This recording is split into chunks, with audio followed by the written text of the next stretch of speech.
Welcome to another episode of Killah Priest Podcast. I'm your host, Killah Priest. We've had to slow it down compared to what they think dope is today.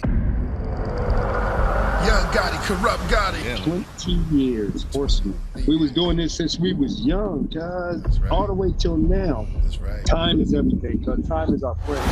God is first. You know what I'm saying? Without love, you don't have nothing. Without family, you don't have nothing. These will make the world go round.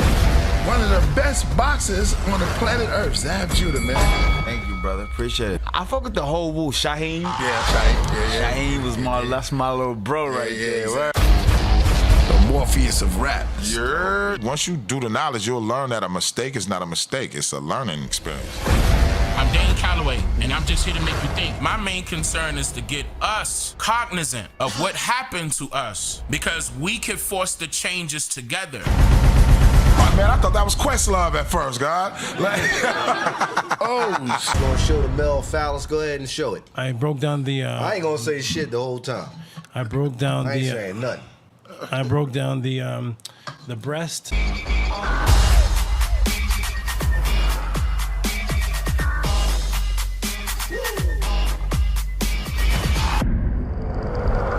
Per M. Haru, it is 78 feet long. It's in the British Museum, and there's several translations of it. And this is the origins of the concept in book form or in paper form of a heaven and a hell, an afterlife, ordinances, spirituality. This is the origin of it.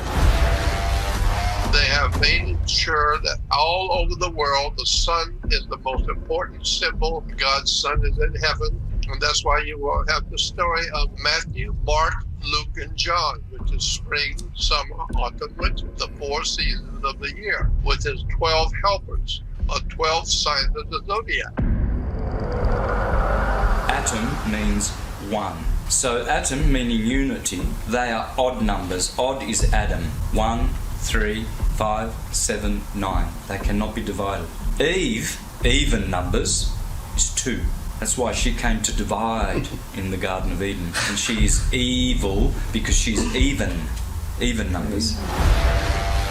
There is no time. There's a point of singularity where time is created. At the middle of our terrarium is a black hole, y'all. All the ancestors saw this force as a great mother who were giving birth to life, which is time. In most cultures, you had a yin and a yang, a god and a goddess. The world religion was introduced where they replaced that concept with God and the devil. But the devil is really the diva in Hindu culture. What are the odds just before the moon landing, you have a NASA administrator, you have a NASA astronaut, a sci-fi author, movie director, senior administrator of NASA all together in Hollywood? What are the odds? Do you remember when Elon Musk said that we live in a simulation? Yeah. Well, he knows we do. That's the point. He knows we do. Your Gateses and these people, and your Swabs, they know we live in a simulation. They just don't want us to know. I can show you where the logos come from in ancient Egypt. It goes all the way to Kemet and Eden. I always feel like I'm seeking out like-minded people who can surrender themselves to the creative process as something to do to be alive, to be connected to the cosmic forces that govern humanity and the earth. And I always have seen that in you, and that's why I'm such a fan of yours. I'm about to cry.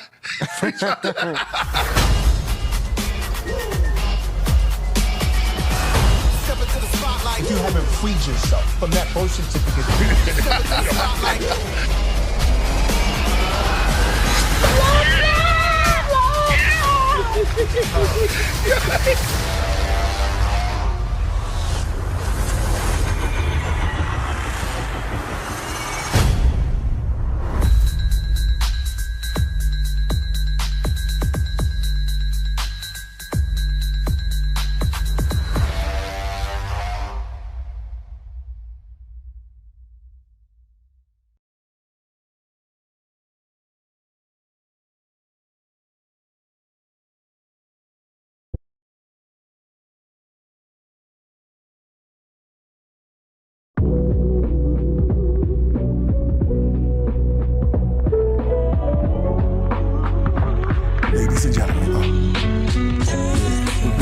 topics, whether conscious or cosmic. It's never nonsense, mega levels or microscopic. It's a Killah Priest project, AD control the rocket. Before we land the plane, many things we engage and explain. The unexplained, without mask. Welcome to the Killah Priest podcast. Killah Priest podcast. Yeah. Yeah. Back in effect. That's right. We are. Yes, indeed. We back in effect, man. Hope y'all had a beautiful weekend. Oh, man, I hope everyone had a beautiful weekend and prosperous and everything like that. We are back in the building. Hey, what's good? So I want to shout out everybody out there. What's up to the craft room? Oh, let me adjust my mic real quick. Yeah. That's exactly. Right. Peace to everybody out there. I see y'all coming in the building. Shout out to the craft room. Shout out to Cap Jones. I see you coming in. The moderators coming in. Yo. Oh, man, today is going to be an incredible show. Man, before we even start, playoffs. Man. Playoffs. Playoffs. Yeah, that's right. Man, it's been crazy. Mink Cap in the building. What's up, y'all? What's up? Peace to the craft. What's going on? Yeah, man. I hope everybody ain't take Garfield's picks. If you did, that's a spot for you right down there on Skid Row. Man. He gonna put you in the pole house. Yo, that was crazy. We saw it online. The missed picks and all of that. Well, a lot of people thought that a lot of teams was going to make it through. And what happened? I don't know. You know, a lot of people shouldn't be thinking. I was 100%. You know, Yes. I was on point. I was 4 for 4. Yeah. You was 4 for Solo 4? Jim was the only one that got them all right. I was 4 for 4. You've been right. You've been on point. I know my football, man. Yeah, exactly. I know my takes. Yeah. The Ravens, we going to the Super Bowl, baby. That's what I'm going to say right there. Okay. I got a fight on your hand, man, because Pat, man, he out there trying looking like Kid and Play. You know what I'm saying? Yo, we ready, man. About to have a house party. Yeah, we ready, man. Yeah. Like Ramon said, this is a new team, man. Yeah. Ready. Yeah. Yo, crazy off top, man. Yeah, man. It was the Lions first time. Yeah. First time I want to shout out to the Lions. Any Lions fans out there, man? The first time into the championship. So that was since the '60s, huh? Yeah, since the '60s. Damn. Man, shout out to my man Eddie down at the spot. It was crazy, man. They made it. They pulled it through. It was crazy. Yeah. Yo, it was a frenzy. You know, AD, these are the times where everybody's getting busy with football. So, you know, very exciting time. Everybody watching the games and stuff, and it's crazy. Yeah. Word. We go shoot up to those. Go to Vegas for the Super Bowl. That's gonna be fun. Ooh, yeah. I'll be fly. Go to Vegas for the Super Bowl. I'll be out there. Yeah. Be there. A lot of good stuff coming up, man. Well, let's start it off, man. Yo, welcome to the Killah Priest Podcraft. I'm your host, Killah Priest, the Iron Sheik for the Middle East. I'm almost there. So prepare, say peace. Rather than rock is none other than A.D.A. Dizzle. Peace. And on my side, y'all know him, Solo Gems, taking it to other realms. Peace. Keep rising, keep shining, keep doing your thing, man. Right. Love and peace and harmony. Yo, this is for y'all. Step to y'all. Nobody better than my man, the great Macapara. What's up, y'all? Peace to the craft, man. Yo, exciting show today, man. Yeah, it's going to be crazy. Show. Yeah, we got Rhonda Haymon coming through. She's running for mayor. I know she's running for judge, right? Yeah, she's running for judge. Yeah, judge of Compton. Yeah. That's good, man. Anytime you trying to uplift people in the hood, man, that's all good in your hood. You know what I'm saying? Right. And it's up to everybody to do their job. Yep. You know what I'm saying? Just try to limit the crimes, limit the you know, all of that stuff out there that, you know, to limit things and try to, you know, big yourself up and think in a positive way. Yeah, to a positive. Become a piece on the board. Yeah, become just a piece on the board, man. Yeah, we was going through we was looking at some of everybody picks online. That was funny, man. Yeah. That was crazy. Everybody had crazy picks online. And yeah, man, cats just was like picking all type of people. And see, that's the cold thing about it. It's like once you start betting with your heart, that's a slippery slope. Yeah, you know what I'm saying? And because war is not for the heart. War is about stats and numbers and facts. You know what I'm saying? Yeah. It's not about how you feel. Exactly. It's about trusting what you see. Yeah. Exactly. That's the main thing. Exactly. You know, when you look at football, right, and I was saying this when we on our way up here, it's like it's a spiritual thing too, because you have a coach who's just like a shaman. Yeah. He tells the team to kneel around him, and the whole team kneels, and then he starts to speak to them. And it sometimes it's not even about football, it's about their journey. And it's your journey in life when they're sitting up there looking at this coach, and he start predicting and telling you things, and it's like to motivate you.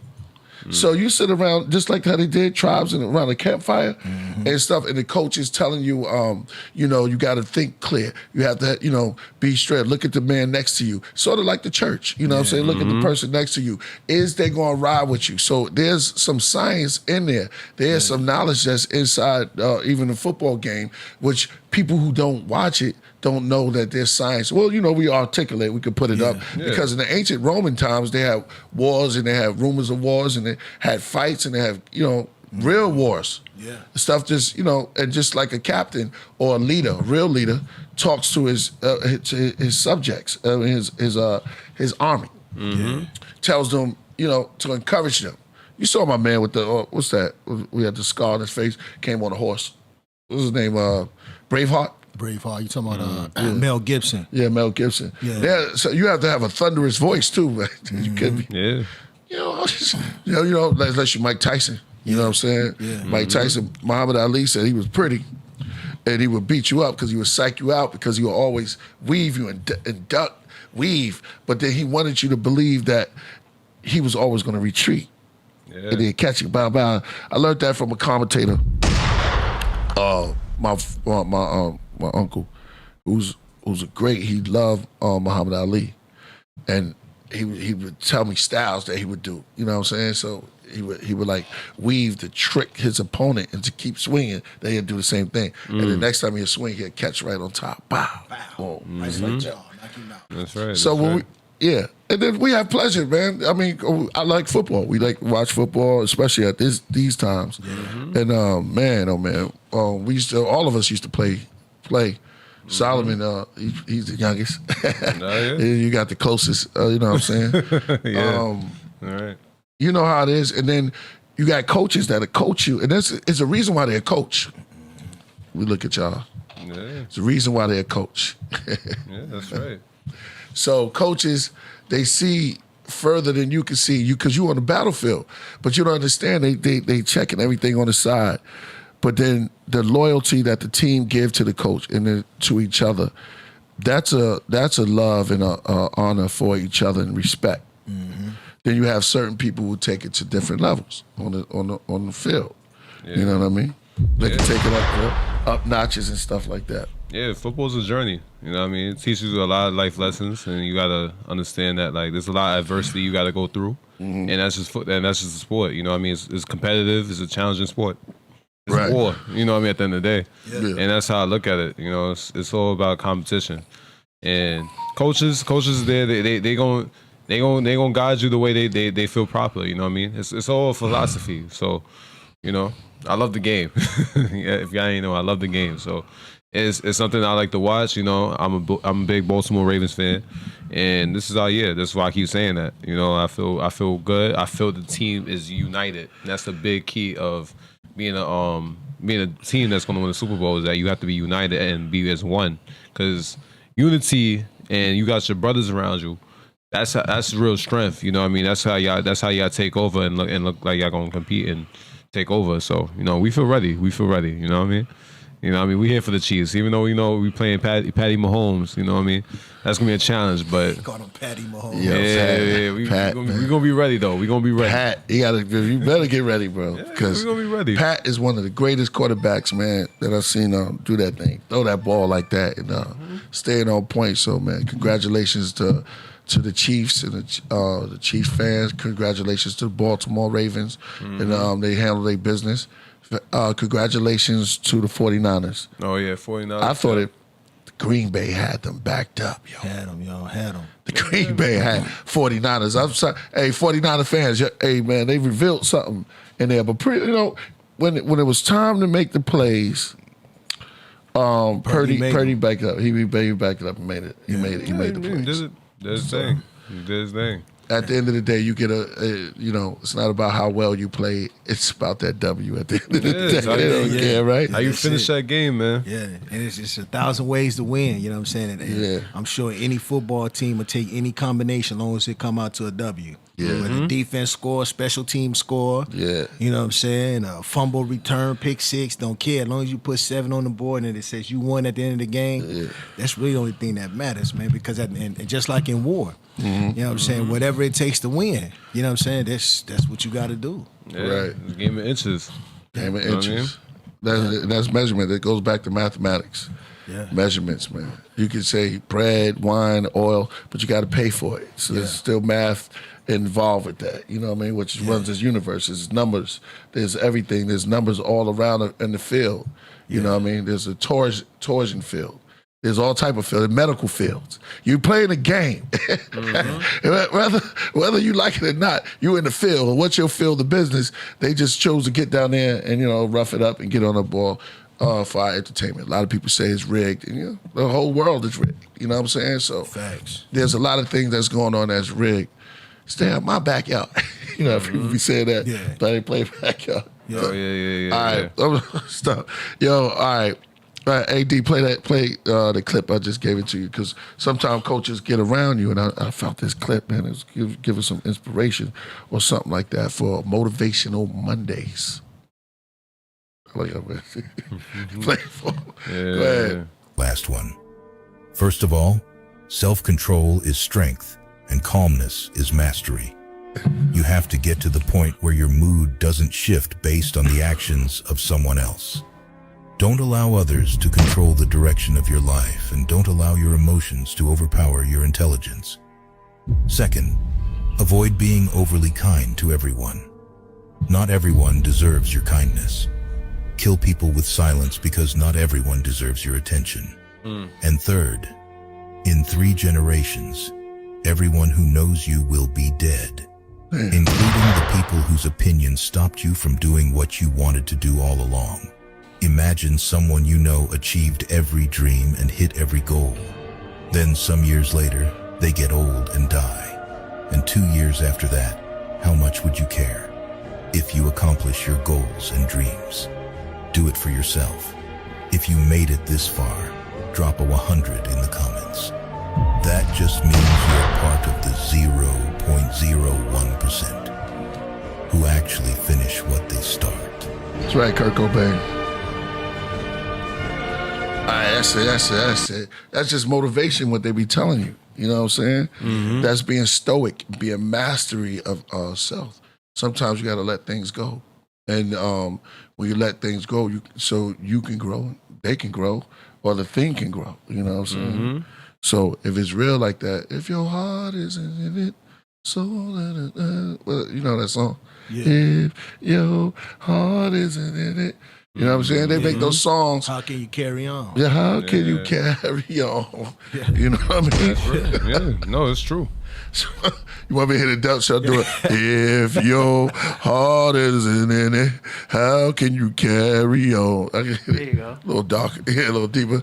More bass to it. I'll be saying, you'll never find a love quite like mine. Someone who loves you. Oh, yeah. The way that I do. That's your range right there. Mm-hmm. That's what Mojito be telling you, huh, AD? What? You'll never find. Oh, you know. No, that's what the Super Bowl told the Dallas Cowboys. A cat like me. Well, he's more like that's real. Meow, Yeah. meow, meow, meow. Yeah. Someone who loves you. Yes. Who love, and you know what? Love was in the air, but now that it's gone. Yeah. Nah. And so are the Green Bay Packers. Yeah, that's true. So they're going, and there's 4 teams left. And I don't really keep just going on with this football, but you know, people invest a lot of stuff in there. They place a lot of bets in it. But you know, it's crazy. It relates to the message. Yeah. It do. Like, you know, football's a journey. Like I keep saying, like you find yourself and you find your own path as a player, as a team, whatever it really is. Everybody has their own individual journey, and it's all about learning and keeping yourself composed in this world. Because, you know what I mean, everybody's gonna try to disturb your nature. You know what I mean? At the end of the day, like, you gotta keep yourself controlled. You know what I mean? Don't let nobody try to rule you. At the end of the day, once you become your own self and become your own person, you gotta let that come out the best way you can. Because all we do is hold on to trauma, right? So we gotta let it go, right? Everything that's happened in the past, that's in the past. You keep walking forward. You're not looking backwards. You gotta keep going forward. You know, that's the real talk. So, you know, like I said, the football thing, you know what I mean? Look, at the end of the day, the Ravens, the Chiefs, the Lions, the 49ers, they all won their game. That game behind them was already in the past, so they got to move forward and see what their next opponent. Right. That's the real talk, you know what I mean? Can't worry about what you did against the Texans or the other teams. So you got to keep going. Got to keep moving on. Yeah, even when you lose. Yeah. Even when you lose, man, you got to go back to the gym, go back to the, go back to the Jim's Pizza. Yeah, Jim Pizza. Hey, that's right. And I remember, I really felt Jim's Pizza. I really felt it. I sent it to him. That was Jim's Burgers. Jim Burgers, yeah. It's really a place called Jim Burgers. So we'll be doing that. That's right. No, I want to keep going. Right, keep going. Come on, lock in. I like you said that about the loss, though. The loss is the best part, though. Like, when you lose, I feel like that's the best teaching moment. You know what I mean? Because a lot of people get frustrated. They could get mad about the loss or whatever, right? But that if you focus and put all your energy in terms of what did I did wrong or anything that I learned, how I can improve, then that's something that you could move on from, and then you're gonna win later on in the future. That's the real journey of life. You know what I mean? Like, those hard lessons that we have to learn is all for us to become the best person possible. You know what I mean? That's the real talk. You know what I mean? There's a lot of things that you might think you got all figured out, but at the end of the day, there's something else you might have to learn in life. That's just life in general, you know what I mean? Real talk. Yeah, it's real. Yeah. They loving you in there, McCap. They saying, what's up with you? Man, you know, I'm sitting here thinking about what he just saying, yo, because that's just real, you know what I'm saying? A lot of time, I look at it like, even when I make different pieces and stuff like that, it's like, people can't see the errors and stuff like that you do in your art, but you can. You know what I'm saying? So it's like on your next piece or your next whatever you're trying to make or whatever you're trying to do, you try to improve on those errors that you made, you know what I'm saying? Make it sound a little bit better or make it, you know what I'm saying? Yes, you know what I'm saying? Everything that I've said, you know what I'm saying? Total concentration takes a full elevation takes total concentration. Constant elevation takes full concentration. You know what I'm saying? So it's like, yo, you gotta be, you know what I'm saying? Yeah, you can't let your losses overcome you, and you can't let your wins over glorify you. It's jewels being dropped today. I told you, it's a Motivational Monday. Gotta stay even kill. You know what I mean? Like real talk. You gotta stay even kill. That's true. I know. Yeah, no, that's you're right on point. You're right on point. Yeah. Not movies, because everybody be like, oh, what about movie Mondays? But when we see movies and stuff like that, we look at the movies, try to look at it beneath the surface. Try to go a little deeper.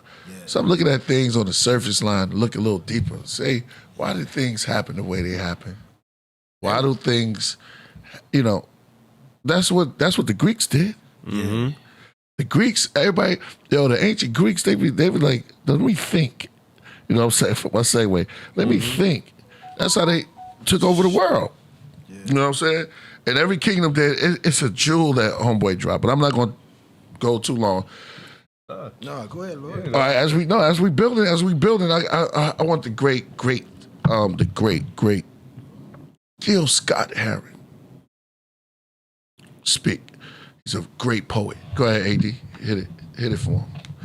This cat, I didn't show you, but he had the song. It's incredible. Mm-hmm. Yeah. Shout out to the last post too. Got restless. They would call it guerrilla attack, and they would never describe that the folks finally got wise and decided that they would fight back.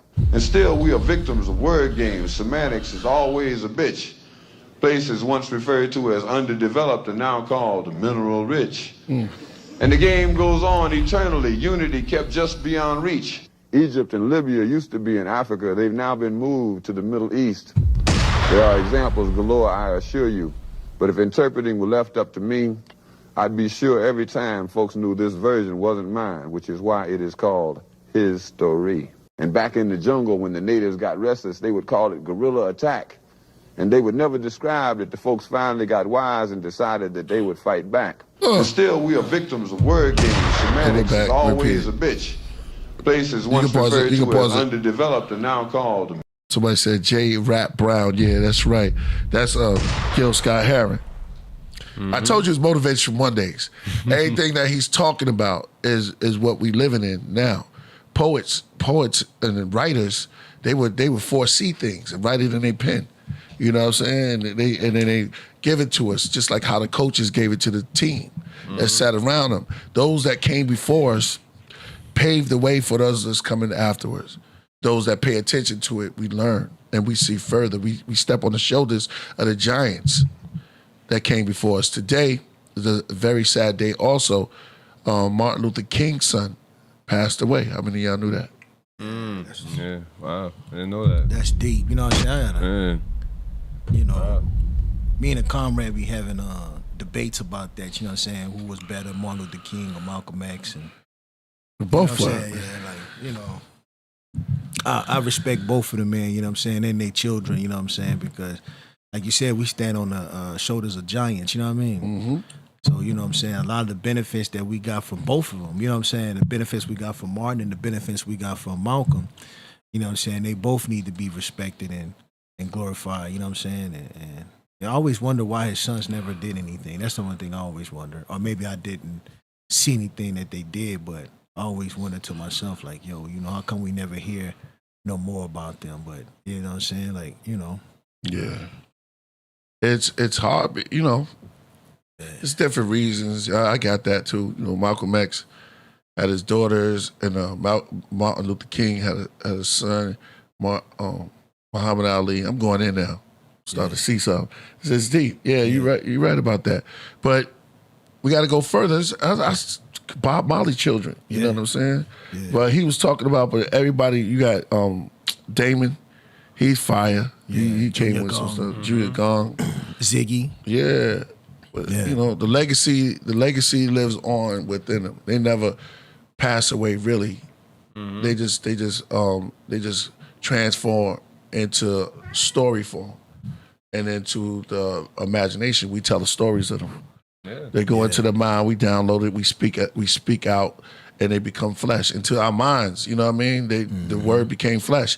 So when the flesh, when it goes back into the essence, the spirit, the energy still comes through us, and they keep growing, popping up here, popping up there, here a little and there a little. You know what I'm saying? Bit by bit, precept upon precept. So, you know what I mean? Yeah. I think, you know, at the end of the day, I think they live their own peace, and I think that's what they decided to do. You know, everybody's different. Everybody got different lives. You know what I mean? And it's, you know, the kids' legacy and everything. And when I look at it, I think it's just how they found their level of peace. At the end of the day, no matter how they probably looked at it. So who knows what they did? And I'm pretty sure they carried on that will, you know, somehow, some way, in their own way of fashion. So I'm pretty sure they've been spreading their own messages and everything. So I wonder how black folks feel, though. How we feel about integration, man? Do we feel like it was something that we should have done? Or because, you know, that in the black community, that's something that's like really, really debated by, you know what I'm saying? A lot of us would be like, man, shit, we should have kept all our own shit, you know what I'm saying, and really kept ourselves separate and kept our culture amongst ourselves and all our inventions and everything like that we don't get credit for, you know what I'm saying, in this nation. Like, we don't see no benefits from any of the inventions and things like that we've put in here, and that's partly because of integration. Yeah. You know what I'm saying? Right. What are we fighting for? Yeah. Same water fountains and stuff. That's, I mean, we could look deep into that stuff. Like, what is that? Same water fountain. Same. Listen, if we that's why we got to advance. Yeah. Push past that level. That level. Now, I have a not yet. Just come on. Yeah. Oh yeah, that's good. Okay. Push past that level. Yeah, push past that level. Upgrade our thinking. It's deeper than that.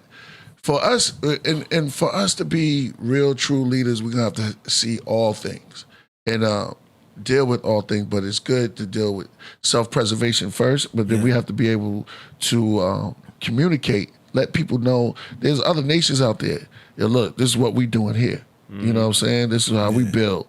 This is how we doing this and contribute to make humanity better. Because at the end of the day, it's about making the earth better for the next generations that come, so they don't make the same mistakes that our forefathers made. You know what I'm saying? It's a real thing. Let's plant the seeds. Word up. Plant the seeds. Stop. You know, we destroy the Mother Earth, the beautiful Mother Earth, and you know, we build this and that and that. It's good to build, but you got to plant those seeds. Yeah. You got to get into that soil and let that, because it's there. And stop doing it all the time, over time, over. We overdo things. I want this. I want that. I want this. I want this. I want. Yeah. We have to give the earth time. The earth to finish. Yeah, that's right. And you know, it's crazy. This world's all about wants. It's like, what about what you need? You know what I mean? And I think this world is more. I think that's more important in this world is what you need in this life. Because I think a lot of people go through so much things in terms of what they want, and it's typically something materialistic. But spiritually, they lacking. Got a ball. That's the real talk. So I think nature is a very big part of that. We disconnected so much from nature and spiritual. Our own spiritual practices that we're so toxic, and we kind of damage our own selves off of our desires and wants. You know, that's kind of like, I remember saying that too. Whose world is this? The world is yours. The That's world is right. yours. And that's how they say it in the South. The world is yours. Word, that's it. And they can say it in France. The world of... Yeah, exactly. You can say it in any language. Yeah. Shout out to Nas for that, man. And him and Pete Rock. Whose world is this? The world is yours. That came from the Tila Rock. It's yours. When I first heard that, changed my whole outbreak, man. My whole look of, it's like my brain exploded. I said, man, commentating, illustrating this description is the way he said it. It's yours to do. I felt like the world is mine. Yeah. Thank you, AD. Word. That was good. I felt like and when they go out on the football field, they feel that the world is theirs. Yeah. They go out there, man. Motivation. They believe me. Before y'all see them on the field, y'all see them inside. Y'all don't see them inside the locker room where they're building themselves up. Yeah. Where they talking to themselves, going over and over. You know, you get to see the great Joe Frazier, Smoking Joe Frazier. He smoked on the mic, like Smoking Joe Frazier. He's in there. And shout out to Knowledge Born. That's his family, and I'm proud to be even in the midst of brothers like that, like Master Killah. His family is Nat Turner. That's dope. You know what I'm saying? Yeah. Cats don't really even know that. So it's I got to meet Marvin Gaye child. We was in I don't know if they claim, but he looked just like him. And he called Nona Gay on the phone right in front of me. That's dope. Yeah. Facts. I was like, wow, man. He's like a nerd. You don't even know. You know, man. That's great. Asked him what's his name, Marvin. Hey, Priest. He came on the show, man. It was kind of cool. Yeah. It's love. Shout out to that brother, man. That's crazy. And it's like it's motivation time. It's time to motivate. Yeah. And how we do that? We do that in the dark places where people don't see you, where you building up, smoking on the mic, like Smoking Joe Frazier. Mike Tyson said a lot of great stuff. You look at his life, damn, he went through turmoil. But it's a lot of preparations before he get up on there, before he get out on that ring. Yeah, man. That's how it is. I agree with you. Am I going in? No, you're doing good. I don't know. Sometimes you lock in. I don't mean, I'm just talking. We just see in movies and stuff because the vibration y'all give us is the same vibration we give back to y'all. Yeah. So I feel that energy. Remember, there's a natural mystic flowing through the air. Nobody know what Bob Marley. Bob Marley was saying. Yeah. But there's a natric mystic flowing through the air. Yeah, that Wi-Fi. That Wi-Fi. Yeah, you don't see it, but it's there. Yeah. It's vibrating energy. And we the Wi-Fi. Yeah. We the Wi-Fi. That's energy. Yeah, we gotta spread it. Yeah. That's spread the That's news. real talk. Yeah. First one was mushrooms. Mushrooms mushrooms. They spread that energy and that life through them forests. Yeah, and they keep coming up with the polyporous, psilocybin. I was watching Paul Statman. Dangerous, ill thoughts on how the mushrooms and how they communicate with the whole forest and stuff like that. How they kick it with the trees. They make sure everybody all right. Then when they pop up, everything good. Everything good.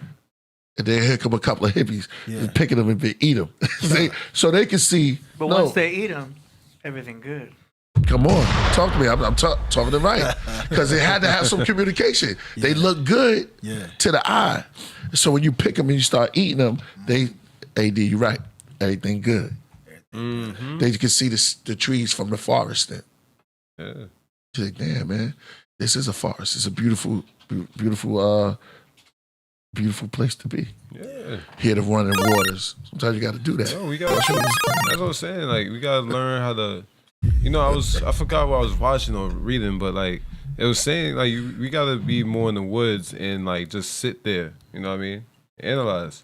Right. That's how you really truly meditate and get a relaxed calmness with yourself. Too much cause, too much noise. You know what I mean? We're uncomfortable with silence now. You know what I mean? Woo. And that's kind of crazy, right? Like, where you live at now, you probably live in a city. Right? And all you hear is cars or whatever. Sirens, ambulances, fire trucks. Yeah, and we comfortable with that, but we're not comfortable with just being silent in a room by ourselves. And then that's where the anxiety builds up. You know what I mean? I stay at my parents' house in the guest bedroom. Quiet.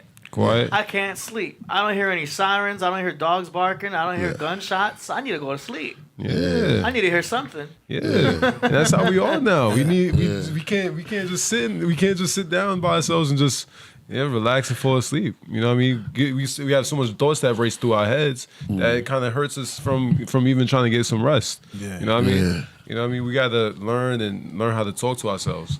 I went through that experience, when I was locked up. I did 8 years straight in the Supermax prison. And I was in a room that was the size of a bathroom for 8 years straight. They only take us out to go into like a cage. This is when I was in the Appalachian Mountains of Virginia. Look it up. It's a spot called called Red Onion. It's one of the worst prisons in Virginia. But while I was in there, I would just sit in. I was always in my thoughts. I mastered my body, mastered my mind. So I was completely at peace with myself. When I got out, my mama, she took me to San Francisco. So we went to San Francisco, and I was literally looking at everybody like, oh, you know what I'm saying? Because I wasn't used to being around people at all, period. You know what I'm saying? Yep. So that, you know what I'm saying, it took me a while to adjust to that noise and, just that hustle and bustle to the point where I'm like AD now, where I gotta have some kind of external stimuli just to feel at peace. You know what I mean? Right. Whereas before I needed to hear nothing. As you go. You know what I'm saying? In order to be at peace. You know what I mean? Shopping. Yeah. So you know what I'm saying? The brain is, the one thing I learned about the human brain is that it can adjust, man. And its adaptability to damn near any environment is incredible. Yeah. It's a powerful thing. Yeah. It's a powerful energy. It's a powerful organ. It's the only organ that named itself. You know what I'm saying? The brain is incredible. It's like what we experiencing right now in this 3D, and some of us are able to see 4D. You know what I'm saying? But this is a beautiful time. That's why we, like Solomon said, like you said, always return back to nature. Yeah. That's what it is about. You got to take time. Making my way downtown. You know what I'm saying? You got to make your way to the forest sometime and go out there. Shout out to John Newsom, man. Yeah. Shout out to John. Yeah, just be good. Yeah, just be good. Just be good. Sometimes you got to, man, you got to do that. Yeah. Give your time. And people be like, oh, man, Priest, you talking like that? Yeah, I'm talking like this. I don't care. I like. It's like, yo, I like the forest, man. I like to smell some flowers sometimes. What's wrong with that? Mm-hmm. Yeah. No, you too hard to smell a flower.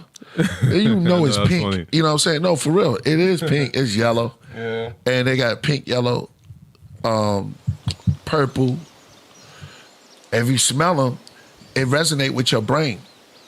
Yeah. It'll resonate, tell your brain stuff that you don't realize that your chemical, all your chemical material belongs here, from here, and then it's having a communication with your physical chemical, your chemistry that's here. Yeah. Mm-hmm. And that chemistry is here, so you're dealing with the chemistry that's on the planet. Mm. It's telling you things that you don't really understand, but your body, okay, now I need that. Just like eating the vegetable, because you eat it, you can't smell it if you eat it. Right. We take in it. Why do we eat vegetables? Why do we eat fruit? It's a good source of fiber to clear out your system. That's the brain understands that. Yeah. But what's our connection? But you gotta cook them. But you have to go through the forest to figure it out. Yeah. Oh yeah. Then we said we'll bring the forest to our own place. Shout out to 4th Side. People who's trying to grow their own gardens.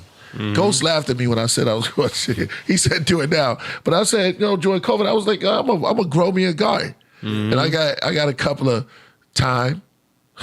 Oh yeah, right. Ain't nothing And wrong with rosemary, being natural, man. I'm not gonna front. I can't grow. I mean, I was happy though when it did grow because I had that one little. You grew rosemary? Man, I'll be honest with you, bro. I'm not a farmer. So that's not. I love it though because I felt like I had a new baby or something. Like when it budded, but I water it and I had this this thing like for weed. You know what I'm saying? When you go hydroponics. Places, it was some like liquid. It says make your flowers grow more and stuff. I should have looked into vitamins. it. I should have read the ingredients. Well, yeah, it was for weed though. But I'm trying to grow some type of it was some type of plant. Let's be honest. The plant wasn't the plant that they said because the plant that I was looking for, it came out crazy, and I don't know if it was even a weed. Yeah. It grew. I think the tree threw a seed in it because it grew out to something else. It wasn't rosemary. You probably gave it some weed steroids and shit that was meant for weed, but like rosemary is probably more delicate. I felt bad because when I poured it in there, I walked past 2 days and stuff. I walked past that plant and all the leaves fell off. Oh man! Yeah. And all I did was I touched it and the leaves just fell off and it was just a stem. I killed the plant, but I didn't do it. That company did it, but it said good for plants. Right. Well, the thing about rosemary is that it's more of like a herb. Like I felt bad too, man. Yo, you ever killed the plant? Delicate herb compared to a plant. Yeah. You know what I'm saying? But you feel like when it grew, it's like that. It kind of like talked to me. It was budding. It was like, yo, I'm budding through, man. You doing good. You doing good, priest. Just keep watering me. And I threw something else in there that I shouldn't have thrown in, and then it just let you know. It's like all the leaves fell off. All the leaves are brown. They fell off, and the sky was gray. Yeah. For real, it was. Hey, but you I felt bad. live and learn. Trial and error. You keep going. Try another one. You can start a little garden. Start a little hydroponic area. You know what I'm saying? I want to eventually start learning how to grow some iceberg lettuce, something basic, and then work your way up. Yeah. Shout out to iceberg Divine. lettuce. Divine know how to grow. Just lettuce, romaine lettuce, growing some basic homemade stuff. So organic yourself, but you don't want to add chemicals because you want to keep it all organic. Right. Yeah. Right. I used to grow collard greens a lot. Oh, big up. Yeah, that's good. Collard greens is easy too because you can go to the store, take a stalk off of the collard green, put it down in the soil, put some water on it, and then it'll literally grow roots right there in the soil. Right. The supermarket collard greens. Right. But say they so good though, you know what I'm saying? This queen I know, shout out to the we used to call her the seed lady in Watts. Right. And she used to make collard green tacos. Mm. And literally she'll put the collard greens in a tortilla, and it'll literally taste like collard a beef, like a beef taco. With the seasoning she put in it. Yeah. And she called it collard green tacos, but they were fire. Yeah. I thought the collard greens was the tortilla. Nah. You She put the meat in the collard greens. The meat would be the collard green. Oh wow. Yeah. You know what I'm saying? Right. But it is the tastes meat. fire. Plant-based. Yeah. Wow. No, it is the meat. I eat watermelon meat. You know what I mean? Coconut meat, all those, that's meat. Yeah. You know what I I'm messed saying? up one time, though. Mm-hmm. I took the collard green plant and I put it over in some of those, those plants that they be shown on the front side of the freeway, and they be like real waxy and rubbery. Right. Yeah. What? They be on this freeway side of the freeway hill. Yeah, with the plants? Like an ivy? Like an ivy. I tried to plant it in there. Oh. And the aphids, you know those aphids? Yeah, the aphids. Yeah. aphids, Yeah. They just came from up out of that. I don't know where they came from, but they literally sucked the life out of the plant. Yeah, you need some. You needed some. They just like, as soon as I buried the joint in there, they was just like, wow, that's crazy. When I came back the next day, they was covering the Sucked it whole joint. And about a week later, that looked like vampires that got to that plant. Need some ladybugs. They say that the ladybugs kill it. Eat the aphids. Then you had the ants that come through. They protect some of the some of these aphids that make them give them some. The aphids literally sucked the juice out of that collard green.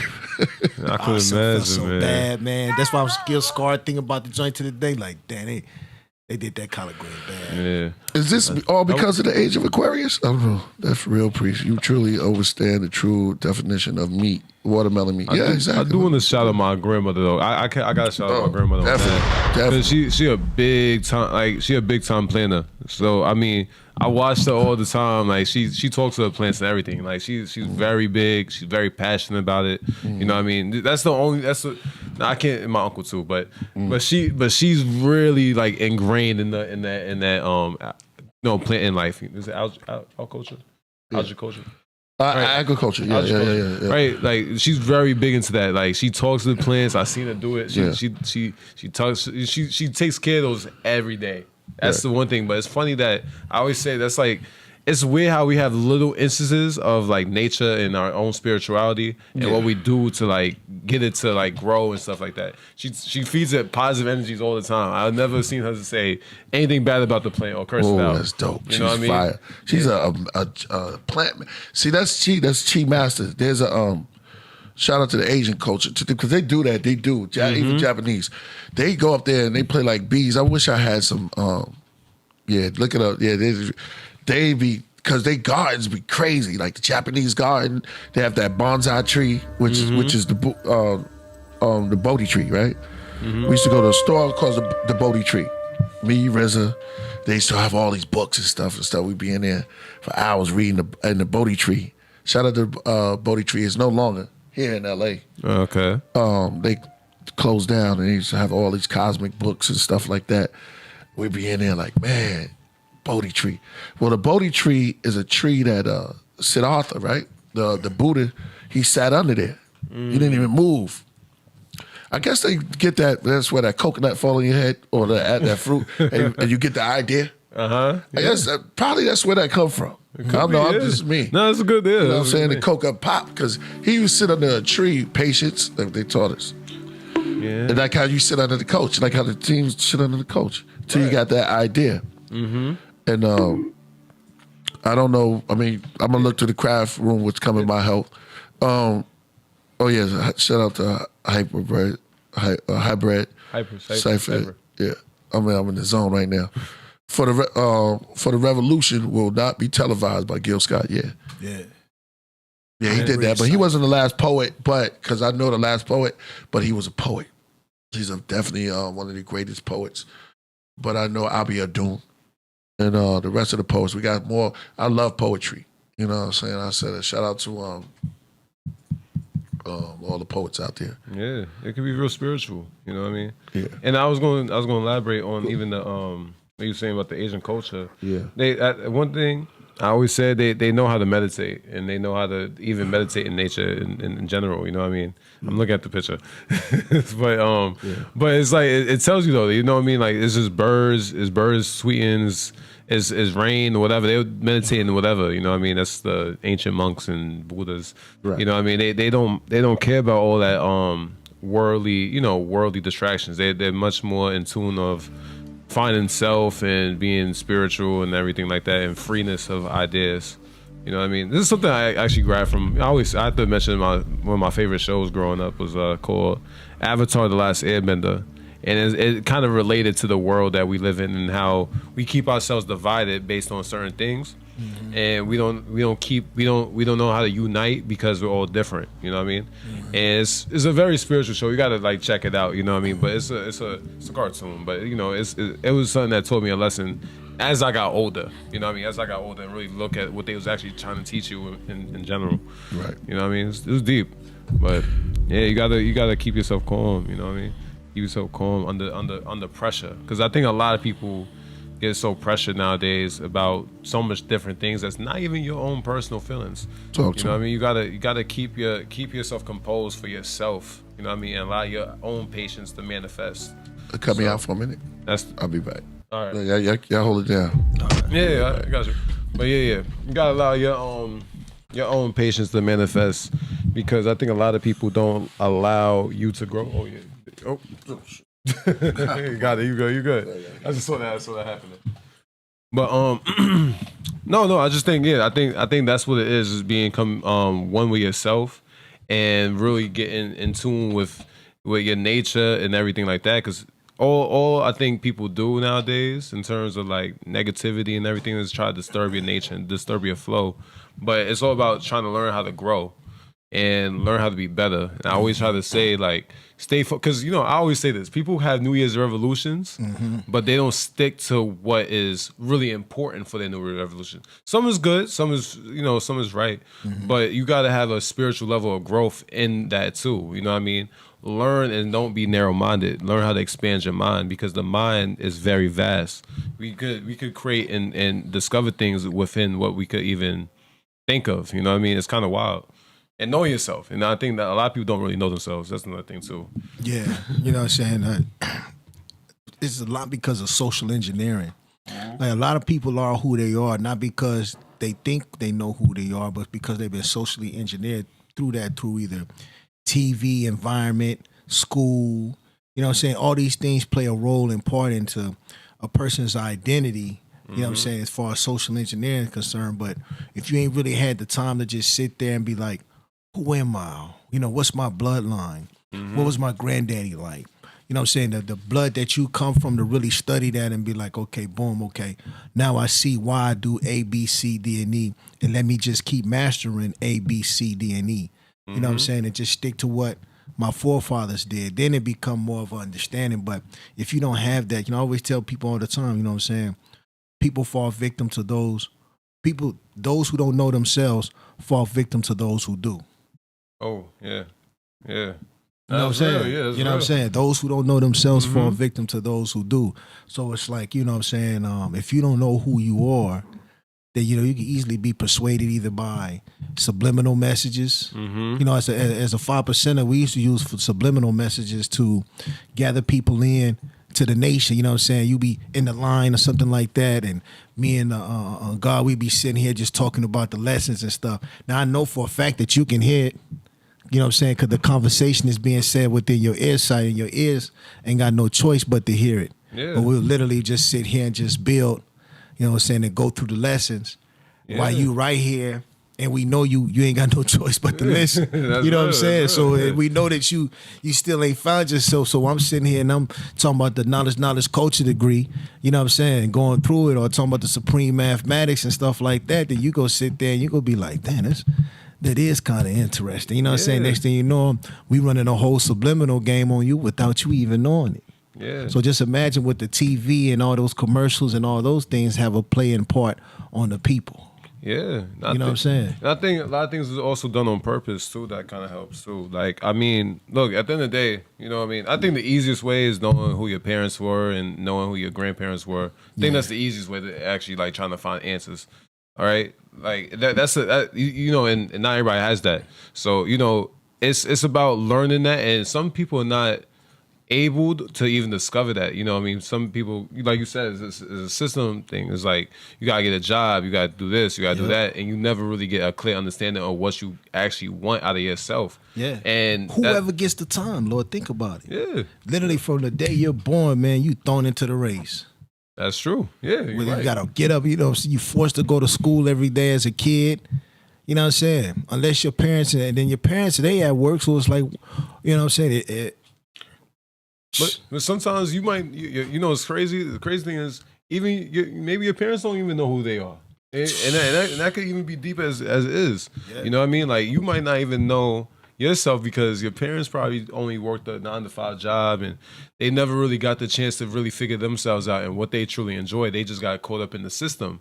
You know what I mean? Based off of financial inabilities. They wasn't able to afford a lot of things that they wanted to do or be able to feed. And I understand because it's, you know, back in the day, it was a different time. Yeah. You know what I mean? There's a lot of things you had to get over in life in general. Yeah. But it's a shame. And I think the main way to even find yourself, and you got to break norms. And some people might not like it, but I learned that something that you got to learn is that you got to worry about yourself and see what's best for you. You know what I mean? Because if you're following what other people think, you're never gonna get that clear answer. You know what I mean? You're gonna feed your fears.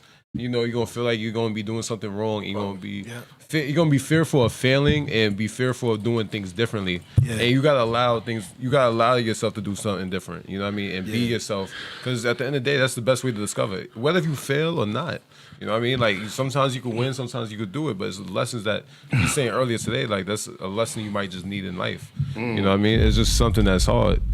Yeah, that's real talk, because, you know what I'm saying, literally from the day we're born, we're constantly in a race for survival and, you know what I'm saying, and to stay alive, you know what I mean? So it's like, I tell my daughter all the time, my oldest daughter, I'll be like, yo, just remember, we're only 2 generations removed out of slavery. We still got a lot of work that we got to do. And even though you don't understand nothing that Daddy is talking about right now, you have a responsibility that you don't even know you have. But once you get older, you'll understand, like, yo, we've only been out of slavery 2 generations. Yeah, that's real. And all it takes is an instance to go back. You know what I'm saying? So it's like you know what I'm saying? You standing on my shoulders, I'm standing on somebody else's shoulder. I'm trying to continue the work that they, you know what I'm saying, put down for us. Like my granddaddy, you know what I'm saying, he went and bought houses and did a lot of stuff before he moved out here in Compton. But there was a whole lot of stuff he had to fight, you know what I'm saying? He back in Selma, Alabama, he had got into it with a white conductor dude and ended up beating him up and then became a wanted man. That's what made him move to the West Coast, you know what I'm saying? So it's like, you know, understanding those stories and stuff like that, it's like, you know, like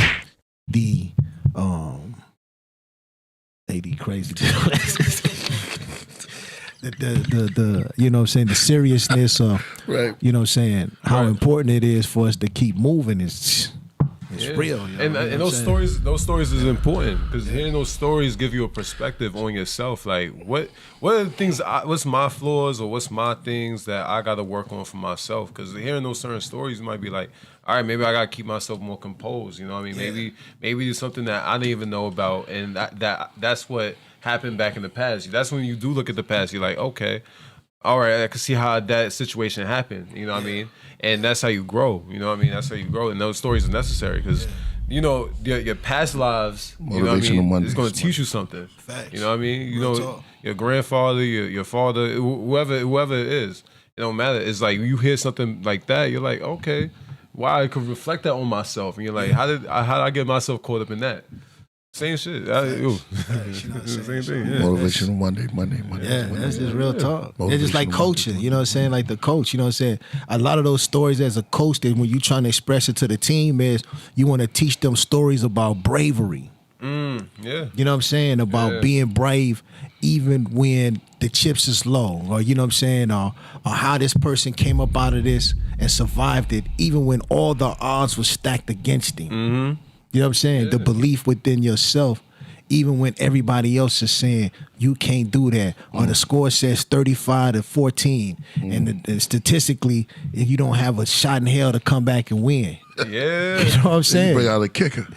But it's always that one story that the coach can go to and be like, you remember that time, boys, when we was down 34 such and such, and we believed in ourselves, and we decided that, you know what I'm saying, we weren't gonna feel sorry for ourselves, we was gonna stand up and we was gonna fight this team to tooth and nail. Get out there and let's go. You know, everybody ready to go now. Preach, y'all ready to go? Yeah. We will rise. But that's just real talk. You know, stories of bravery, man. You know what I'm saying? I think those are some of the most important stories that, especially men, we can pass down to our sons or pass down to, you know what I'm saying, our comrades, and be like, you know what I'm saying, when the chips was low, we still stood up as men and decided that, hey, you know what I'm saying, we was gonna push ourselves out of this situation and overcome. Yeah. You know, it's a movie called Car Wash. Well, you remember Car Wash? Yeah, that's it. And there's a scene where Richard Pryor was sitting down there, and Pointer Sisters came around him, and it was deep when they sung this song. You got to believe in something. Yeah. Why not believe in self? Yeah. And you know, he was the Reverend, but that was a deep part. And I took that like, damn, that right kind of moved me, because the way they was doing, they was walking around him. Yeah. They was telling the whole car wash, dropping his jewel on him, and what he was, I forgot what his name, the Good Reverend Love or something, you know. And the Pointer Sisters was singing, and he was just in there. You got to believe in something. Why not believe in self? Yeah. You know what I'm saying? So self-motivation, Yeah. even from that movie, it's supposed to be a comedy. Yeah. But every time Richard Pryor came up, he always dropped a jewel or somewhere in there. Yeah. Because it's very important. Comedians, they drop little jewels, but you can't see them because they're around comedy. Yeah. And that's the beauty of that. But check out that movie Car Wash. Yeah. And check out that scene kind of move. When you was talking, both of you, I was thinking that you got to believe in something. Yeah, it was. And Pointer Sister can sing, boy. I love them. They made this song called Automatic. Automatic. I think I remember that song. Yeah, remember? If I hear it, I know it. Yeah. Remember that, That's AD? real though, God. I tried to play it at that club that time. Everybody sat down. AD saved me.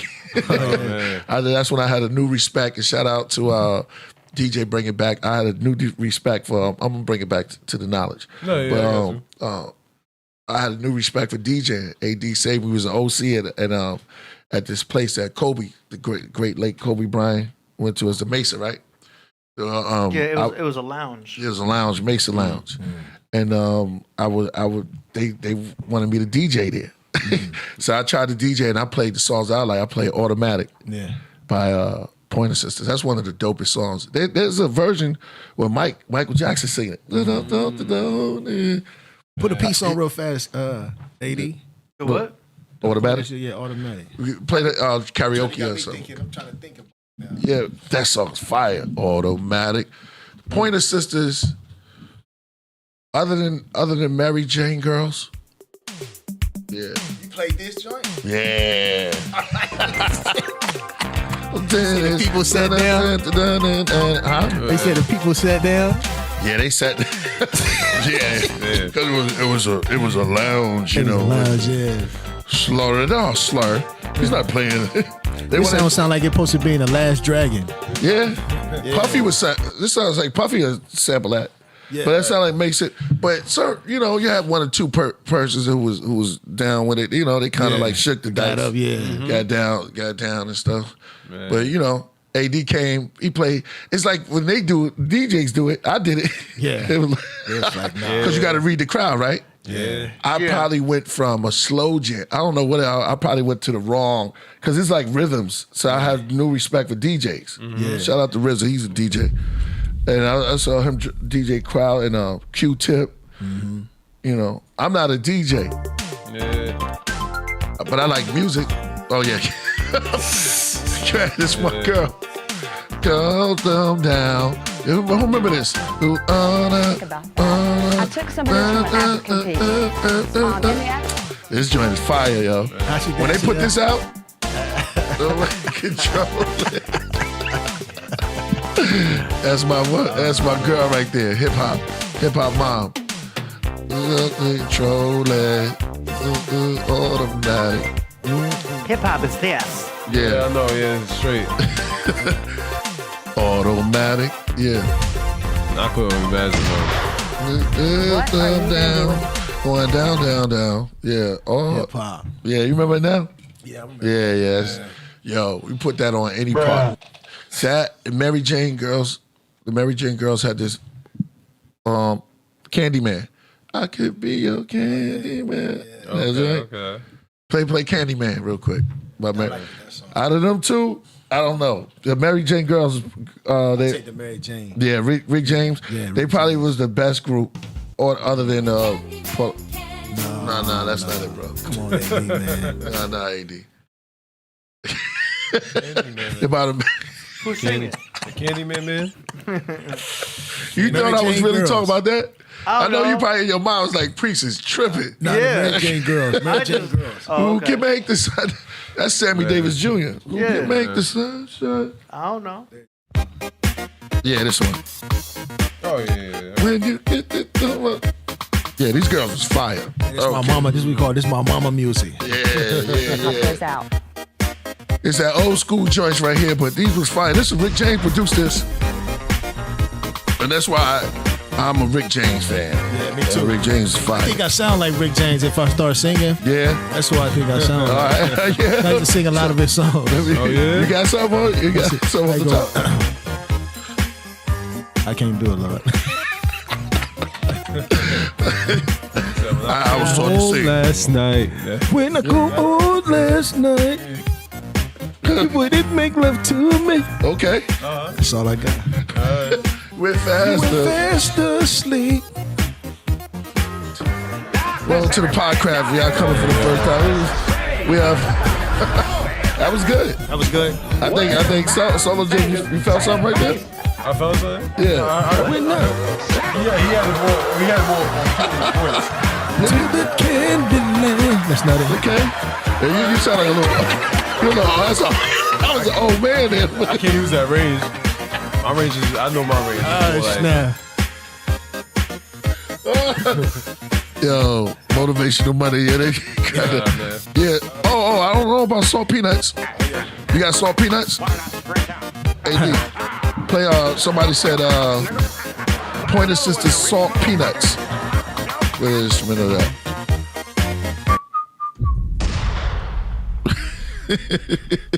No doubt, man. This is what we do. Mm-hmm. What am I looking up again? Salt. Somebody said salt peanuts. These nuts. I know, Mary J. Got it. He got me. Mary Jane girls in my house. Yeah, come on. I think they were one of the dopest groups out there. Even with that though, we all, when you're making music and stuff, you got to be aware because the music industry is shady. But now the new kids, it's dope now because you can put music out online, and that's what helped me out. You know what I'm saying? So it's like we get the control. There was a guy named Louis Lombard that talked to me, right? I'm on MCA. He sat there. I was like, yo, man, they doing this. I got to give Louis Lombard that props. He said, yo, man, did you know you get like a penny? Well, like compared to what they did, we get a nice advance though. Oh, yeah. I was like, advance. In fact, I was like, whoa. But when he broke down, and shout out to the pioneers, the great James Brown did his own thing, and Sam Cooke, they put out their own labels. It was on point. Right. Don't let them fool you. Michael Jackson, he was on point, but later on, because he was a kid, when he learned, he said that speech, and we could play the speech. But James Brown and them wasn't ruled by that. They own their labels. Then they come with the drugs, right? I think Rick James too, because Rick James the only cat that said, "Temptation, sing," and then they say, "Oh, man, whoa." Man. I was like, "Dad, he got that kind of command, Rick James." Yeah, I can see that. Right. What was I saying? What? Nah, we running deep. You said you was talking about James Brown. Yeah, James Brown. Yeah, he has his own label. He had his own label. But see, when we first came out with rap, we sampled his music. See how that plays up? Because we sample all James Brown's music. I remember Too Short made a song about that. Yeah, we sample all of James Brown music. Made beats off of his beats, break bands, because the way the drums was going. Shout out to Marcy E. Killed that move though. Huh? I was just looking at Need the dance. Yep. Come on. And check it out. All the labels was beating us, killing us. They give us a little bit. Yeah, that's why Master P, I was like, damn, he doing it, the way he was doing it was crazy. and then RZA did it. So we had to come back after everyone got beat, go back, renegotiate, and then now these cats is doing it now. The Drill Nation, your generation, and that's why, man, I love y'all generation for what y'all did with music because y'all own your own thing. Yeah, I got because y'all came out with this new era of putting out the music through the internet, and now it's just vast out there. Yeah, in that aspect, yeah. Now we're not talking about the idiocy, because what they do is they always throw a monkey wrench in it. I'm not giving you props for talking about killing and putting bad vibes. You know what I'm saying? He's saying I'm talking about if it sounds dope is one thing. It's just if they're talking about killing in a mumble rap and I don't understand what they're saying, it's pointless. Yeah, right. I can understand that. Yeah, I feel, No, there's something to that though. I mean, like this I always say is a positive and there's a negative to it. I think there's a certain balance to it. Because I think it's good that I think a lot of people are putting out a lot more music out now. I think that's very positive and everything like that. I always would say too, I think the negative side of that would be the frequency of it and the quality of it. Yeah. And that's the only downside I would say. But outside of that, like, you gotta give a lot of credit. You know what I mean? And the message, and it depends on what the message is being spoke in the first place. Y'all generation, I think I had stronger messages. Yeah. And I'll give y'all always that credit. You know what I mean? Like, y'all generation had more stronger messages. Even before, I even said, like, this is why I have an old soul. You know, when you listen to old school music, the message was very real. You know what I mean? And you could reflect that to any generation. I don't think you could reflect new modern day music to any generation now. You know what I mean? Self-destruction. Yeah. And we became more Afrocentric. We saw red, black, and green. We had to do something. It started with the partying. Yeah. And then you had the emergence of, I want to think about this before I say his name. The teacher. KRS-One? Yeah. I was trying to think who would, but I can't think of no one other than him that started with the amount of knowledge. You had Brand Nubian? No, I'm talking about a little bit he's before Brand Nubian. Yeah, of course, Brand Nubian. Great. Yes, exactly. Yeah, that's definitely Brand Nubian. But I'm talking about the emergence when KRS-One came out. It was like, man, because he came out. You had the gun first, and then he just came out with all his floodgates of knowledge. Yeah, great KRS-One, and then he's the teacher. So I call him. He's the teacher, and brothers used to see him on 125th and build with him. He used to be by there. Shabbat, shout out to one of the greats, True Master. True Master was one of those. He's the original cat that I saw out there. He used to have books and building.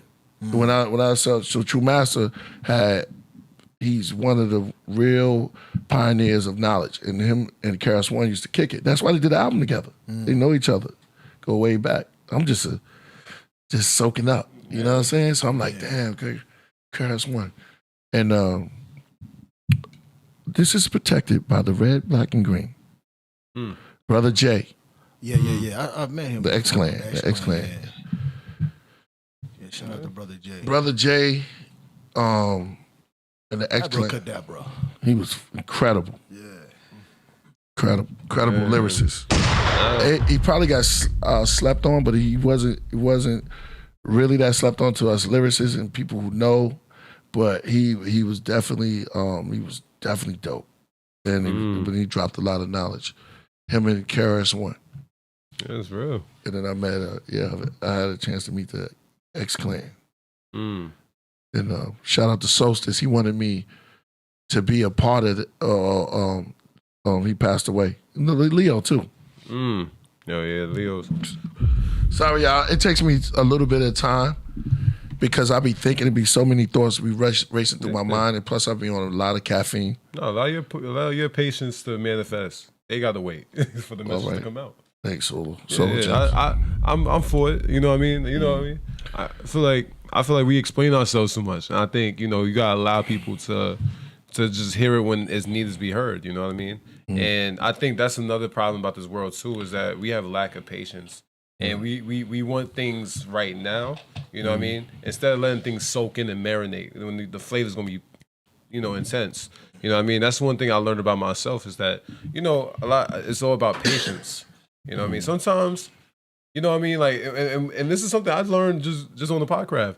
You know what I mean? When I want a message to come out and it's not coming out the right way, I gotta just learn to slow my thoughts down and be like, you know what?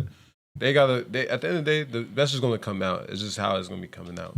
I mean, I think it's fine. I think it's fine for it's real. You know what I mean? I think it's fine for somebody to take their time and like think about what's being said and what they're trying to say, because you're trying to convey a real positive message. You know what I mean? And I think that's real. You know what I mean? That's authentic. There you go. You know what I mean? See, we gotta be able to listen. See how that go? You know what I'm saying? You gotta be able to slow it down and listen. And I do be out there overdoing it a little too much, thinking too much. You gotta slow it down. And I was gonna blame it on the caffeine. That's what I would do. The caffeine, baby. You don't know about that. They don't know about that Bible Don. Oh, yeah. Right? Yeah, no. And those cold brews. Yeah. It's cold at night. Oh, yeah, they be here. Those nitros. And then we do Bible Don. We be drinking tea. Getting lit. Oh, yeah. And sometimes off of those teas we having so a lot of times my thoughts be going boom, boom, boom, boom. And I'll usually put it to paper. Oh, yeah. There's a jewel. That's good thing. So if y'all want tips on writing and stuff like that, I'm gonna do my Patreon and get on my Patreon, and I could give y'all some inspiration. But you got to remember, what comes from you comes from you. But you got to put you can't fool yourself. What you say is what you say. Say what you mean. Yeah. Say what you mean. Whatever it's about. Right? That was a dad moment, right? But just say what you mean. Put your heart there, because you never know who's they be thinking the same way. Yeah. I didn't. We all humans. Experiencing, we are spiritual beings experiencing human experience, and the forest is having a forest experience.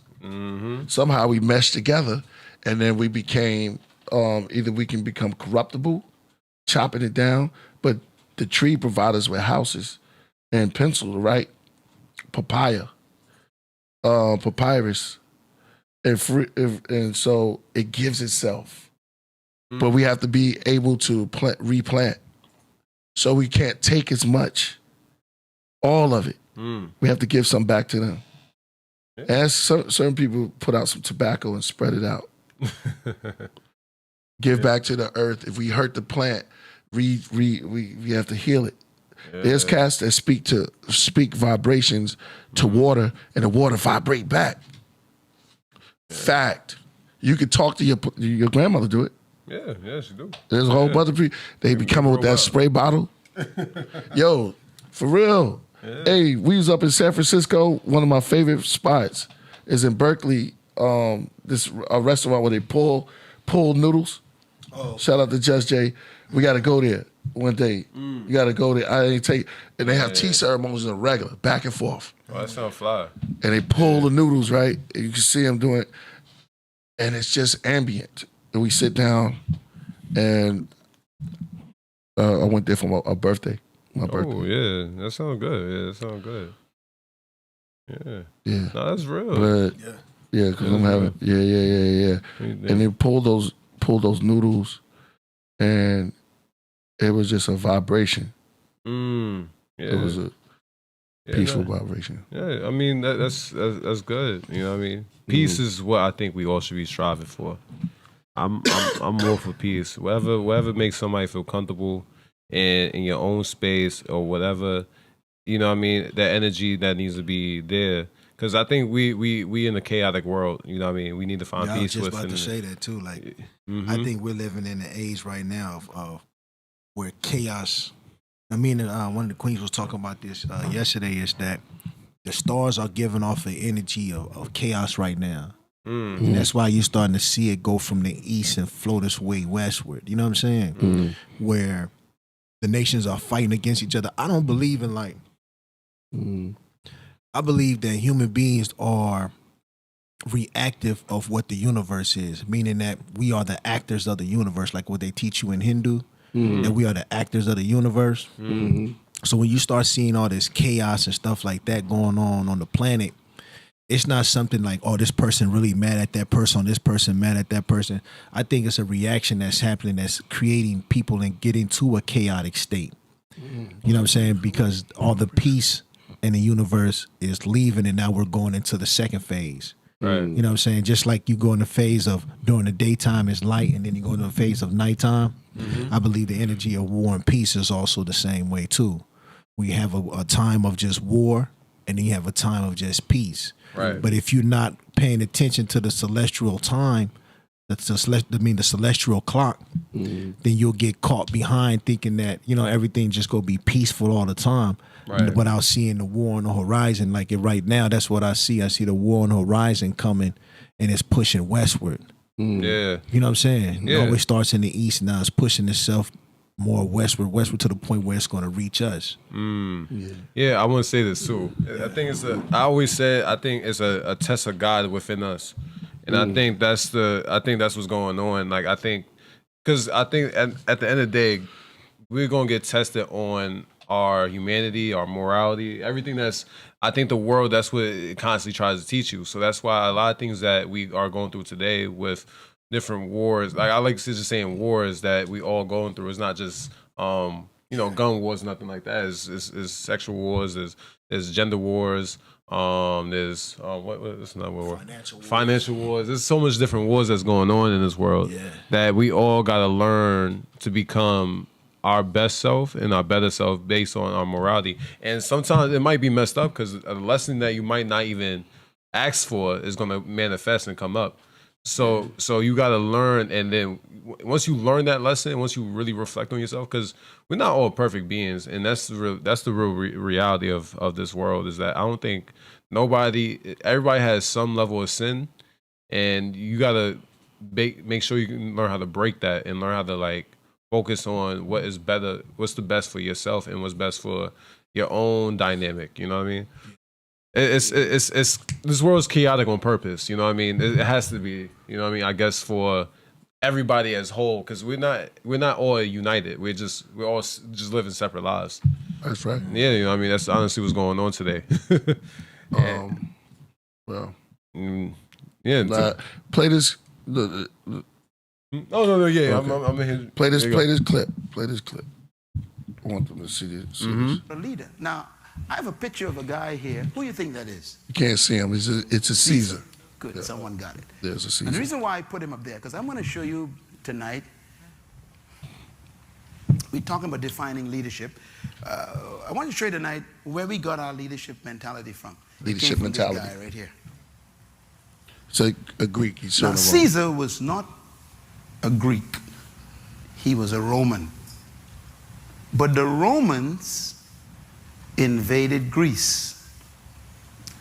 The Greeks were the first civilization who documented systematic study of human behavior. This is important. If you want to sound smart, write what I said and then repeat it. Let me say it again. The Greeks were the first civilization to document systematic study, research on human behavior.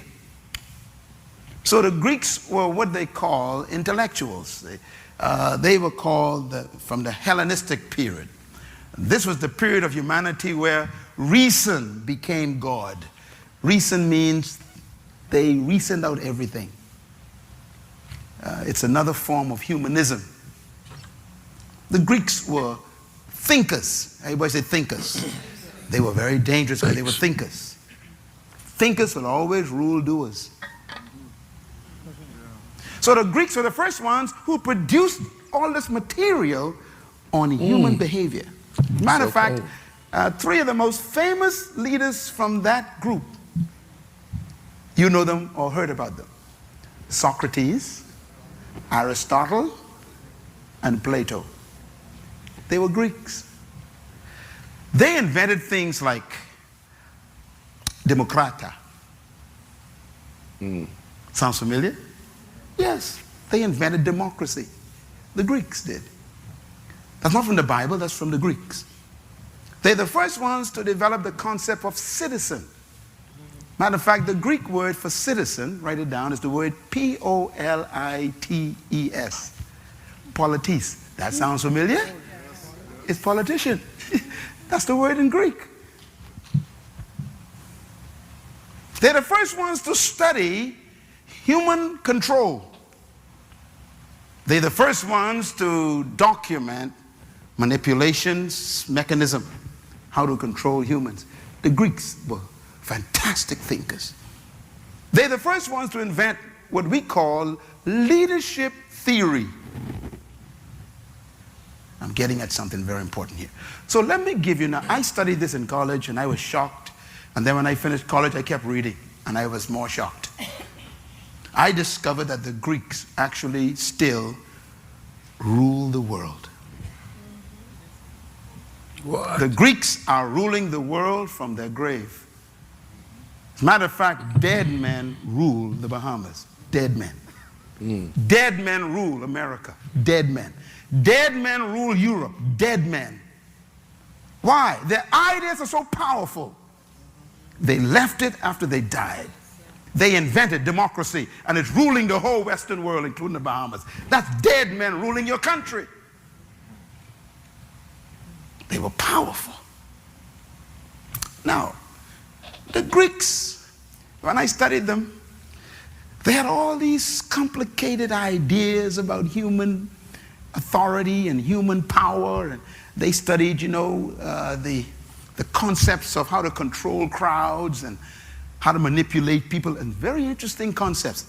I isolated a few of them for you that survived even today in our culture. Here's the first one. The Greeks believed that leadership was a product of natural endowment. Write it down. What does that mean?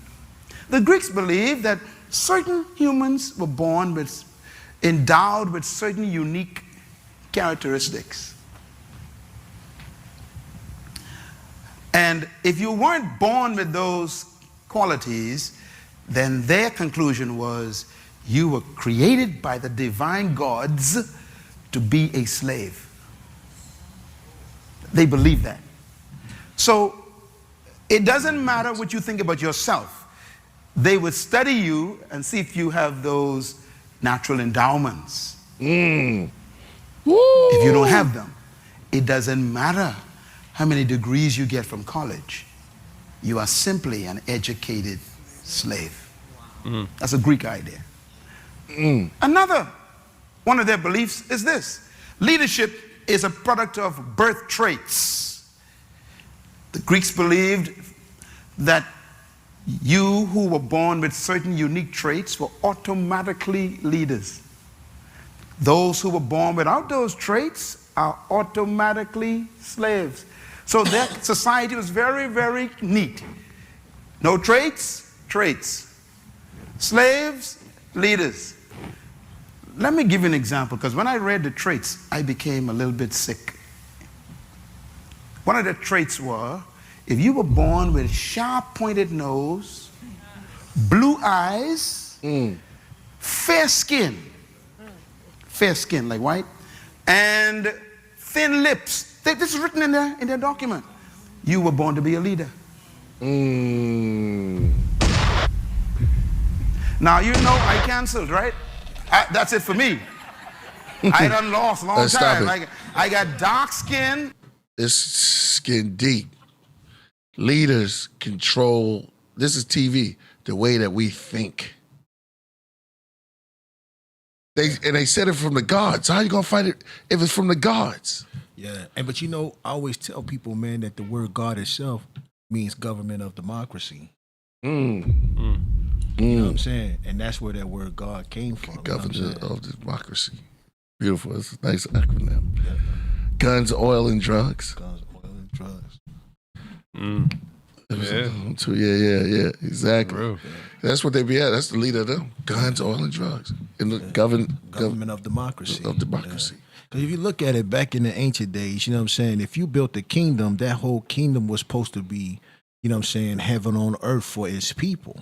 The land that flowed with milk and honey. You know what I'm saying? Right. It was when you established that, you fought tooth and nail and gave your life for it because that was your heaven on earth. So if you go back to Kemet, everything was set up where this was our heaven on earth. Our women come from the bloodline of Aset, and the men come from the bloodline of Asar. You know what I'm saying? Yeah. And they are the divine beings who rule that territory or land, and this is their heaven on earth. So when you now fast forward it, you know what I'm saying, the Europeans look at it the same way. The government of democracy is their heaven on earth. The slaves go to heaven when they die. Late. You know what I'm saying? While the leaders have their heaven right here on earth, and they rule on heaven on earth. Right. It's a kingdom. Yes, kingdom. Controlling our thoughts. This is deep. Yeah. You can't even be an individual, like you just said. Can't even be an individual. So let's look at it with our mind, our great minds, our great eye, the greater eye. They put up the eye, scare you, the eye in the sky. But then you got the great eye too, the great eye of understanding. Let me give a shout out before I go into it. I want you to play the next one, AD. I just sent it to you. This is Miles, you right. Killah, you the truth for dropping Miles Monroe. Yeah, this guy, Miles Monroe, if you haven't heard this one, this one's heavy. You sent me a YouTube and an Instagram. The YouTube. No, hold on, let me see. The last one I just sent you. Yeah. No, I just want to say too, like it's heavy. Like you could really go deep in terms of what he's saying. Yeah, pause it. It's a lot. It's a lot though. It's like really like so much I could even think about it. But yeah, I just think, you know, to be one and united with this world, right? Unity needs to be established, right? And peace needs to be established and all that type of stuff. But it's crazy though. We all living in a world where this is ideas that is thousands of years ago and it's done. You know what I mean? It's been done, and we follow that same dictation, right? And this is what we was trying to say earlier, was that people don't know themselves, and that's because they're focusing on these 9-to-5 careers, right? Because we're not even. I believe we're not supposed to be working for these big companies for financial gain. I believe there's more to this world than just finances. Right, there's supposed to be some type of level of finances, but building for the world and giving to the world, right? But a lot of these companies don't have that same motivation. It's just to make more money, right? And not to diss any Wall Street guys or anything like that, but that's what their whole motivation is. It's about making more money, and then we're pretty much a slave because business has kind of got ruled in that, you know what I mean? And it's so much elements I could really go into, and then the race thing that's obvious. That's real obvious to me. Well, the Greeks believe that they can. All right, the Greeks. Okay, so after the Greeks fell, it comes to the Romans. Watch what Miles drop on this, and you got to really pay attention. You're gonna love this one. This one is crazy. Go ahead. So the Romans ruled the world, destroyed themselves. Now here's the big part. The Roman Empire did not fall by invasion. It fell by disintegration. Disintegration means it fell apart, like a piece of cake that just broke up in little pieces. That's how the Roman Empire fell apart. Or you just broke up. And what happened was everybody scrambled for power. And the result was many little kingdoms. Instead of one kingdom, many little kingdoms. Let me give you some of their names. Spanian, Franco, Belgium, this is Roman kingdom. Anglo, Roman kingdoms. Portugal, Roman kingdoms. We know these kingdoms in English. Franco, France. Belgium, Belgium. Portugal. Anglo, Spanian. They're all kingdoms. They are all Romans. They are all Romans. So their psyche, their mentality, ingrained. We were chosen by the gods to rule anybody who don't have our traits. They were chosen by the gods to be our servants and our slaves. They are not complete divine beings like us. We are superior. So the French and the Spanish, the Portuguese and the British, Anglo, call them Angolan, they decided to expand their kingdoms. So they came to Africa and the Caribbean, and we call it colonization. Colonization is the expansion of Greek leadership philosophy. So going to Africa and bringing slaves over as merchandise was easy. Why? Big nose, big lip, dark skin, busy head, black eyes. I found 1 million servants, they say. So they come to the West, they establish their plantations, whether it is Killah. Yeah, well, he dropping. Yeah, he's dropping it. Yeah, that's real. That's real. The part I like is when you see the movie 300, right? Of people came, and he was like a sea of people. Certain things that they said, even when we write rhymes, people were known as a sea, like a waters. Right, even in the movie 300, they say they'll see a sea of people. So let's break it down, little pockets of energy. Like how you break down the astrology AD. The feet, because Pisces stands on there, the feet is the bear. It's like the end. Russia represents the bear. The dragon represents the China. See how everything adds up, just like you say, the Pisces and the Aquarius. There's a man that'll be waiting at the door with a jug of water. That's an Aquarius. That's the air sign. I learned that one. Aquarius, the air sign. Yeah, there's a man sitting at the doorstep. You know what I mean? Then you have everything else. There's a shaft that butted of Aaron. Well, I just said that, but he said it was a staff that just butted. I had a staff that butted. Right, yeah. Somebody said, roll that. But I said the staff butted. As for the rosters, man, I can take that with a roll. Roll on my roster, man. The staff butted. But anyway,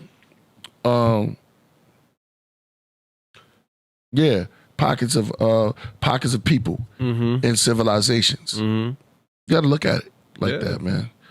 Go back and check it out. And then information does change in time like we do. But there's certain things, because we're getting smarter. As we're going on, we start to learn how to read the heavens again. We start real truth, we start to go back and see things and correct the mistakes that was made before. This information always change. Yeah. We live as the truth don't. We live as one people, but we're all divided. That's the real talk, and it's all trauma. Shout out to Ceases. There's a lot of mixing trauma in there. You know what I mean? No, I just really think that's really what it boils down to. A lot of trauma, a lot of things that, like even McKebra was saying. You know what I mean? We're only 2-3 generations out of slavery, and we still trying to heal from that. Yeah. So even this, like, this is kind of like, is really telling of, this is not even the life that we even had. This is not the life we had planned for ourselves, you know what I mean? That's not what our ancestors had planned, you know what I mean? They probably had a whole nother vision, you know? But it got taken and brought, you know what I mean? A whole nother civilization's plan was to take us over and move us to America and now live in this modern day slavery. It's kind of crazy. Yeah, the healers. And we need the healers. We need the healers to come back and don't be shy. Come out. It's crazy. Yeah. We need the healers to come back and don't be shy. Oh yeah, the healers. You know, but I read something earlier too, and I wish I could remember it. I'm gonna say it. It's they said, yo, we empower. No, hold on. I'm gonna just look at it. I'm gonna look for it. Yeah. But it was telling me that, you know, ignorance is pretty much praised, right? When oh yeah. So it was like, it says something about where intelligence has doubt, ignorance has confidence. And what's it? Intelligence has doubts, but ignorance has confidence.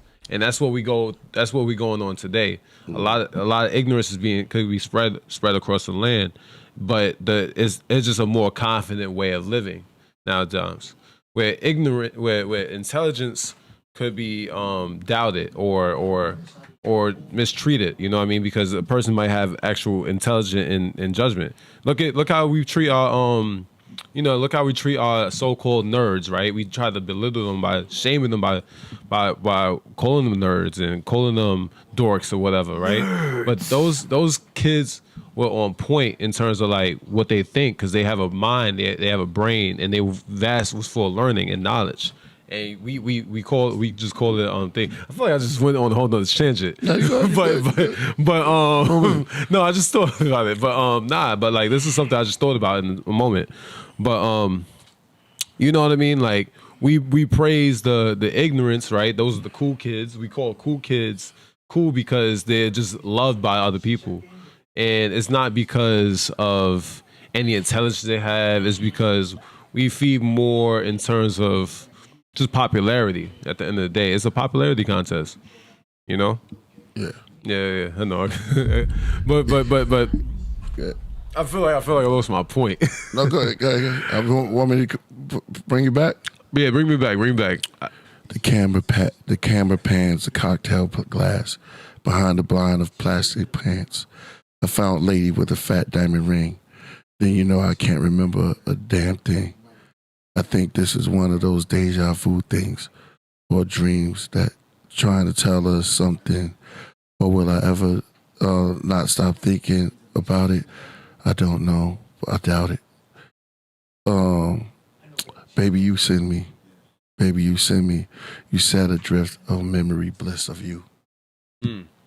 PM Dawn. Deep. It's heavy, right? Yeah, it's heavy. Yeah. I love that song. Yeah. Subterranean by design. Man. I wonder what if I would find.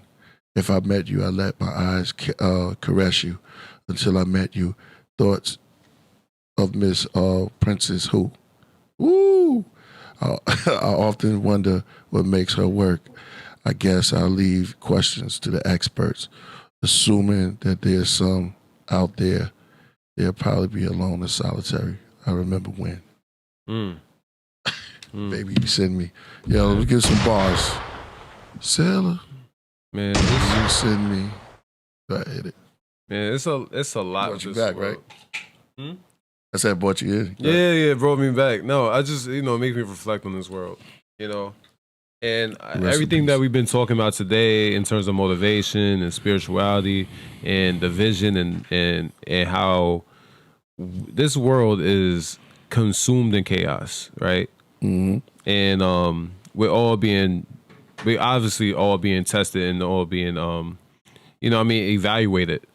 And it's funny how we rather feed the negative and desires of the devil and don't embrace the power of God within us.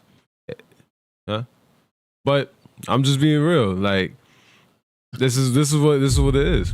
We embrace we feed our desires, our wickedness in this world, right? No matter what word I use, God has a lot of power within us. You know what I mean? Everything that we absorb, the energy we absorb. You know what I mean? If you focus on that spiritual side of it and being at a higher state in this world, then you're gonna find more peace and more, unity in this world. But we constantly keep ourselves divided. Come on, talk to him. Yeah, you know what I mean? A careless whisper from a careless man. A neutron dance from a neutron fan. Ooh. Settle. Yeah. Baby, you send me. Did you say careless whisper? Yep. George Michael's, yeah, exactly. This is this is PM Dawn. Set adrift on memory bliss. R.I.P. Word. Yeah. But see, I said that because those lyrics came in my head while he was talking. Baby, No doubt. Yeah, man. Hold on, go ahead, because when you was talking, you was giving me that vibe. Yeah, no. Something that was real smooth. See, we have to pay attention. We have to open up and pay attention. Yeah, no. I just think about, I think a lot of things we talk about. You know what I mean? Yeah. And Shout out to Coach Kadaka. I think it's real, man. This world is crazy. Yeah, exactly. I think it is crazy, And I think we're all striving for some level of peace. Uh-huh. And that's honestly what it is. We're striving for some level of peace. And I feel like the world could find its level of peace by being united. You know what I mean? Right. You know what I mean? We all getting battle tested. At the end of the day, go ahead. you gotta focus on yourself. Right. You gotta focus on what is your power to bring it back into the universe, right? What is your power? What could you do? And I think a lot of people are just. I just feel like there's bigger things in this world that we could focus on. It's a lot. No, you're right. Yeah, because yeah. that's what we're here doing. We focusing on it. Mm-hmm. On Motivational Mondays, we talked about football and how we can motivate and be motivational on that point. Eating right, changing our diet, changing our habits, switching up on certain things. You can't, we do, it's so much things, man. There's so many things that's going on out there. Yeah. Women lie. Yeah. Men lie. Oh, yeah. Numbers don't. You know what I mean? Yeah, we can't solve all. I've always said we can't solve it until we solve ourselves. And that's something I learned. Right. You know what I mean? I think people are very complacent and don't want to grow and don't want to learn or nothing. You know what I mean? I think people want to stay where they at because the frequency that or the vibration you don't want to pull from. You know what I mean? If the message is positivity and love and guided spiritually, then you will find it. You know what I mean? A lot of people are ruled by whatever is ruled by their own desires and wants. You know what I mean? Because I'm dug in, and I know what it is. I know he's gonna laugh at that, because I'm dug in, and I will never change. No, but it's that real was a good bill on that. No, yeah, on the fanaticism. Yeah, it's real. It's real because it shows you how we get so caught up in this world. And we get caught up in terms of, and I think this is part of why we go through all this wickedness in general, because people are dug in and they will never change because their minds, they're so past of growing, you know what I mean? They damage their own leaves. They damage their own, they damage themselves, you know what I mean? Because, you know what I mean? They don't want to grow. They got this world all figured out because they got some level of, validation or success or desires or whatever. You know what I mean? You never learn from a different perspective. Let you do something that's good. Perfect example. Mm-hmm. Let you do something. Let you dress good. Let you smell good. Let you just do something good for yourself. Yeah. And people hate. Those are the ones. People just don't. They won't get with it. Right. You know what I'm saying? Because they're not about encouraging and kind of build. They start to hate, and the hate balls inside of them. Yeah. And that hate turns into a whole snowball of things. Mm. We don't say how your day is much. We don't help each other much or support one another enough. We're about, and I'm talking about we see the generations that's going on. Let's talk to them, please. We're going. And then you know what I'm talking about. You know what I'm talking about. Mm-hmm. You know. Yeah. And then they don't support. See, what happens is that this hate that's brewing is hidden. It's a hidden agenda that's inside. When you start to do strive and other people start coming up and start doing their thing, there's a hidden agenda that's deep down inside. It balls over and it corrupts everything. Yeah. That's when you know you're on the right path. Right. When you yourself when you stick to what you're doing and you stay in your lane, your lane starts to blow up because your energy, your blessings is on its way. Yeah. It's coming, but you guys got to stick to what you do. Mm-hmm. Don't let nobody take you off that path. And there's some people that try to take you off that path. Yeah. Oh, no, that's a fact. They'll pull you down. That's a fact. It hurts them to give you props. Hey, D, you a good dude, man. You're doing your thing. Yeah. You know what I'm saying? Salo, I'm very proud of you. Yeah. You know what I'm saying? You came out because you said you made a change. Yeah. You came out and you did it. Yeah. You know what I'm saying? When you're doing things, we got to start doing that with each other. But you know, I'm gonna tell you, chosen seed something.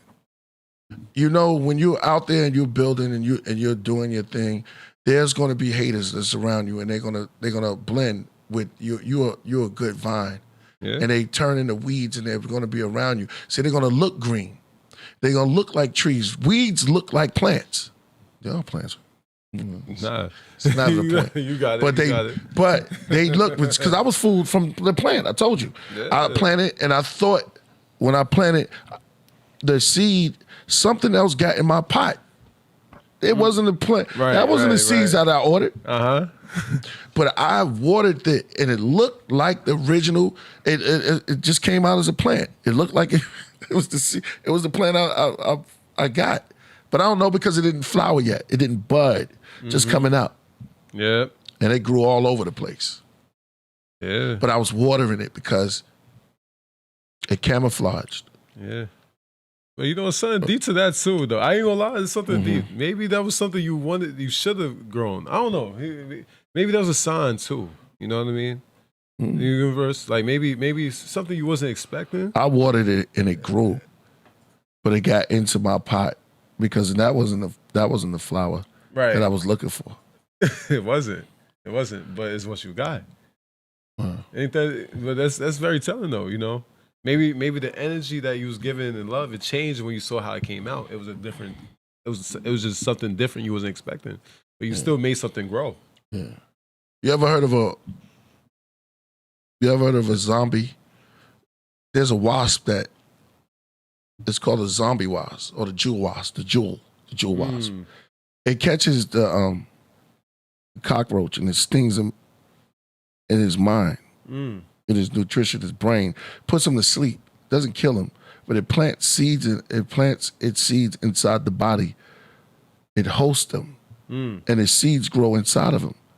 And then it eats it from the inside out. There's things like you could plant, and there's also an assassin bug that plays like. Stay with me. It's a caterpillar. I'll show it. There's a caterpillar who fools ants to take them down into the chamber. Hey, do you want it, right? I seen that. Yeah, no doubt. And once the ants is inside the hole in the house of the ants, it tricks them and it starts eating from the inside. It makes them start feeding them. And it plays like it's a queen. Yeah.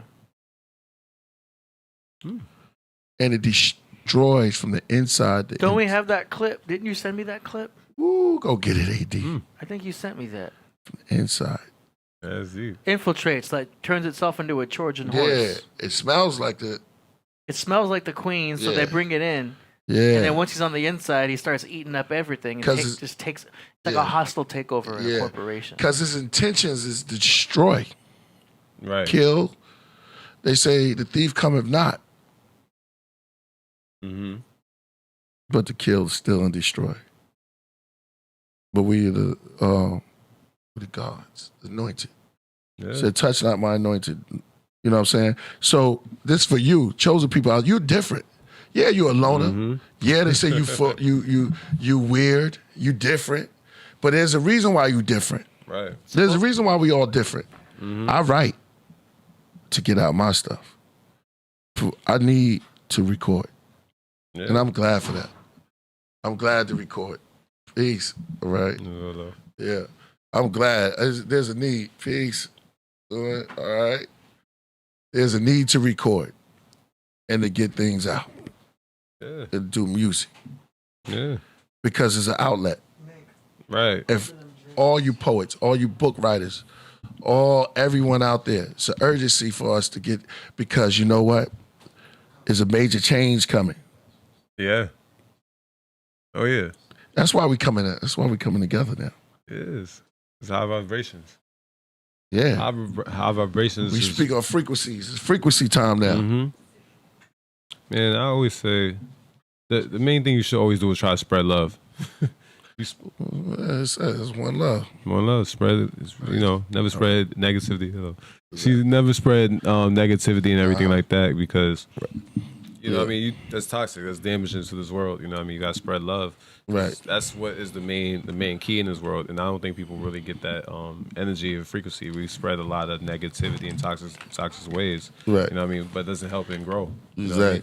You don't talk to the plants and say, I hate you. It's never going to grow with green leaves. Right. You know what I mean? He might grow them out of anger, though. He going to grow out of anger. I hate you, too. Yeah, I said something snuck. Yeah, exactly. Oh, see, then you got some strange fruit. Right? Yeah, the rose that grew out of concrete. Yeah. Yeah. That's right. us. Yeah. That's true. Shout out to Tupac. I hate you, tree, and I hate you, too. Yeah. I'm going to grow back stronger and faster. Yeah. It's Say real. squong. That's what you say. Yo, I came out there out of that concrete. Yeah. Like you said, after the leaves been ripped and all of something, you gotta come on. Yeah. There's cracks in the street. Facts. Yeah. The roots created that, and then there's little plants. You can't stop God's work. Facts. I seen a tree growing in the middle of the freeway through the center block, the center dividers. Mm-hmm.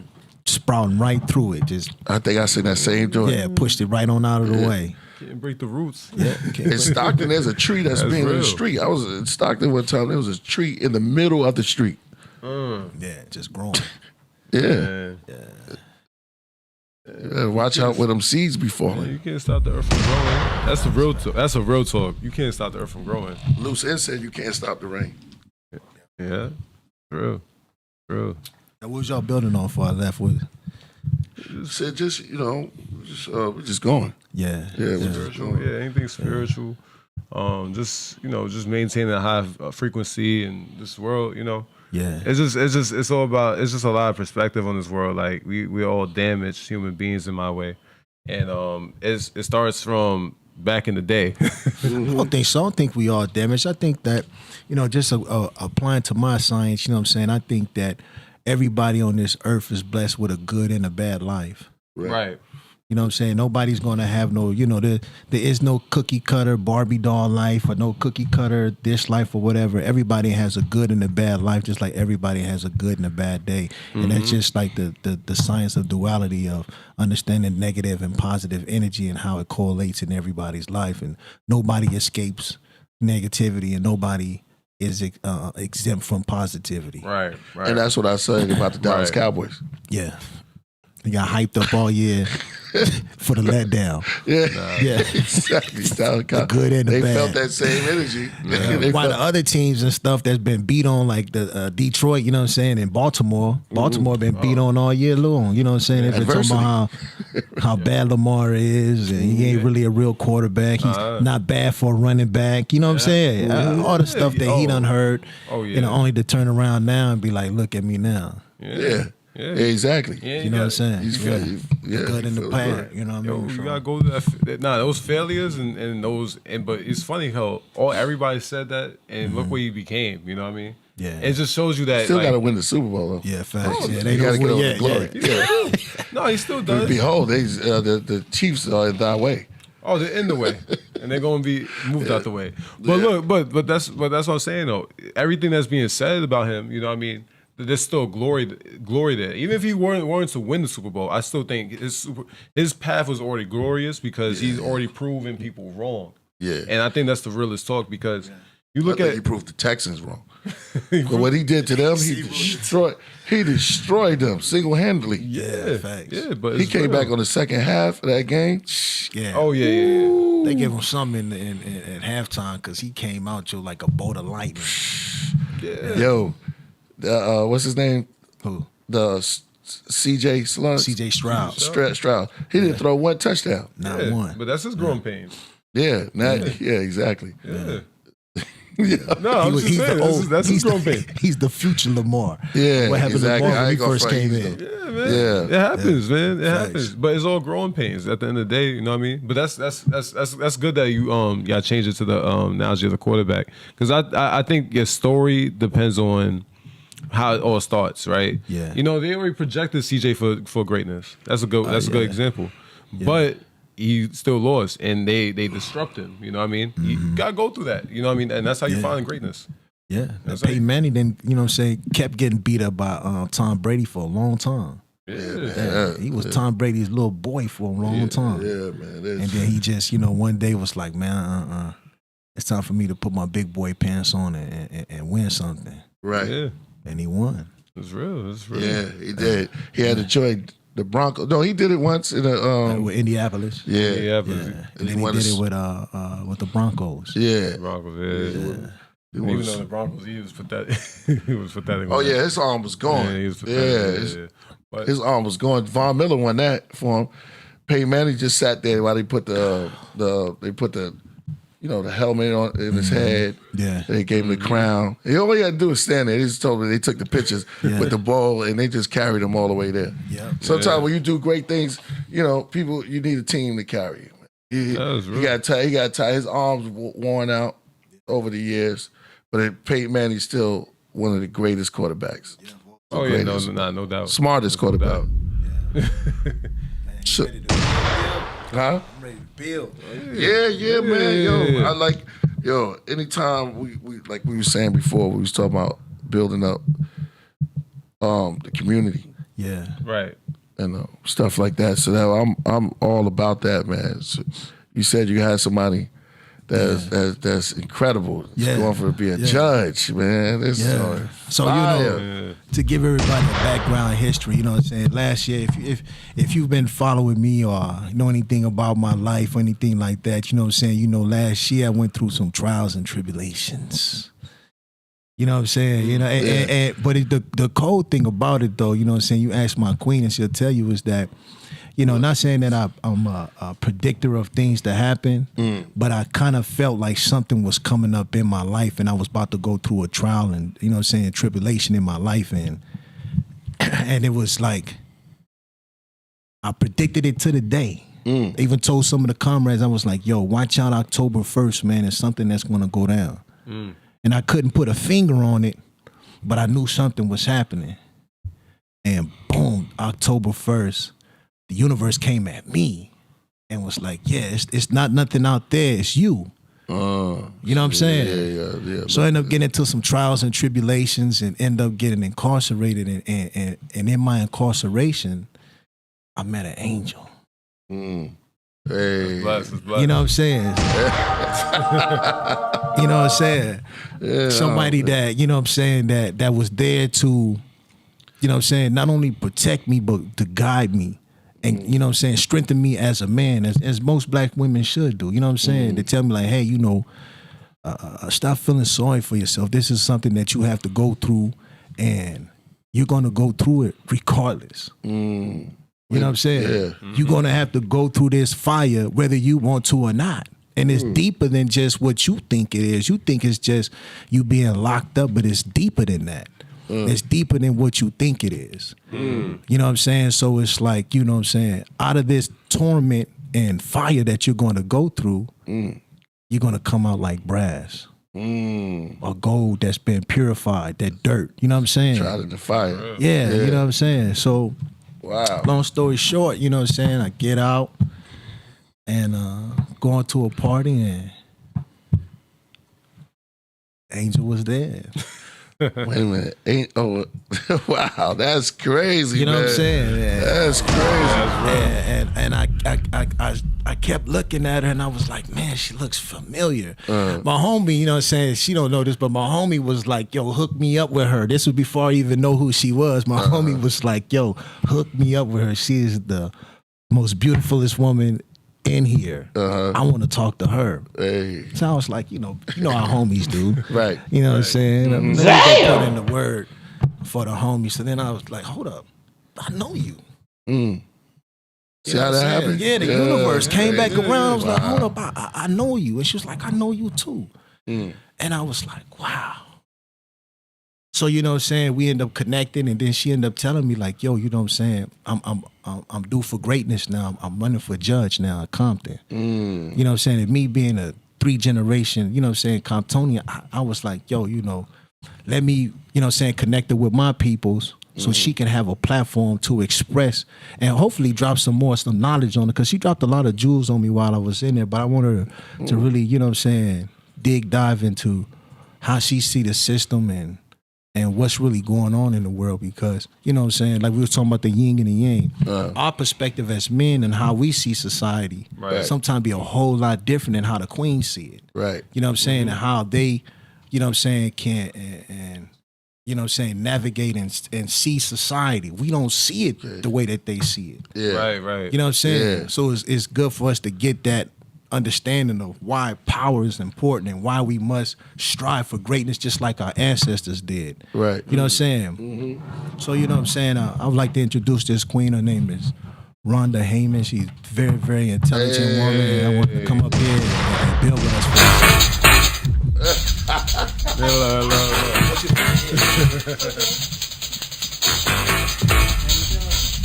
Hello. Well, hello, everyone. Wow. How are you? Hello. Wonderful. Nice to meet you. I don't know if I could Nice to top meet that you. entrance. Yeah, I know. Introduction. Right. Right.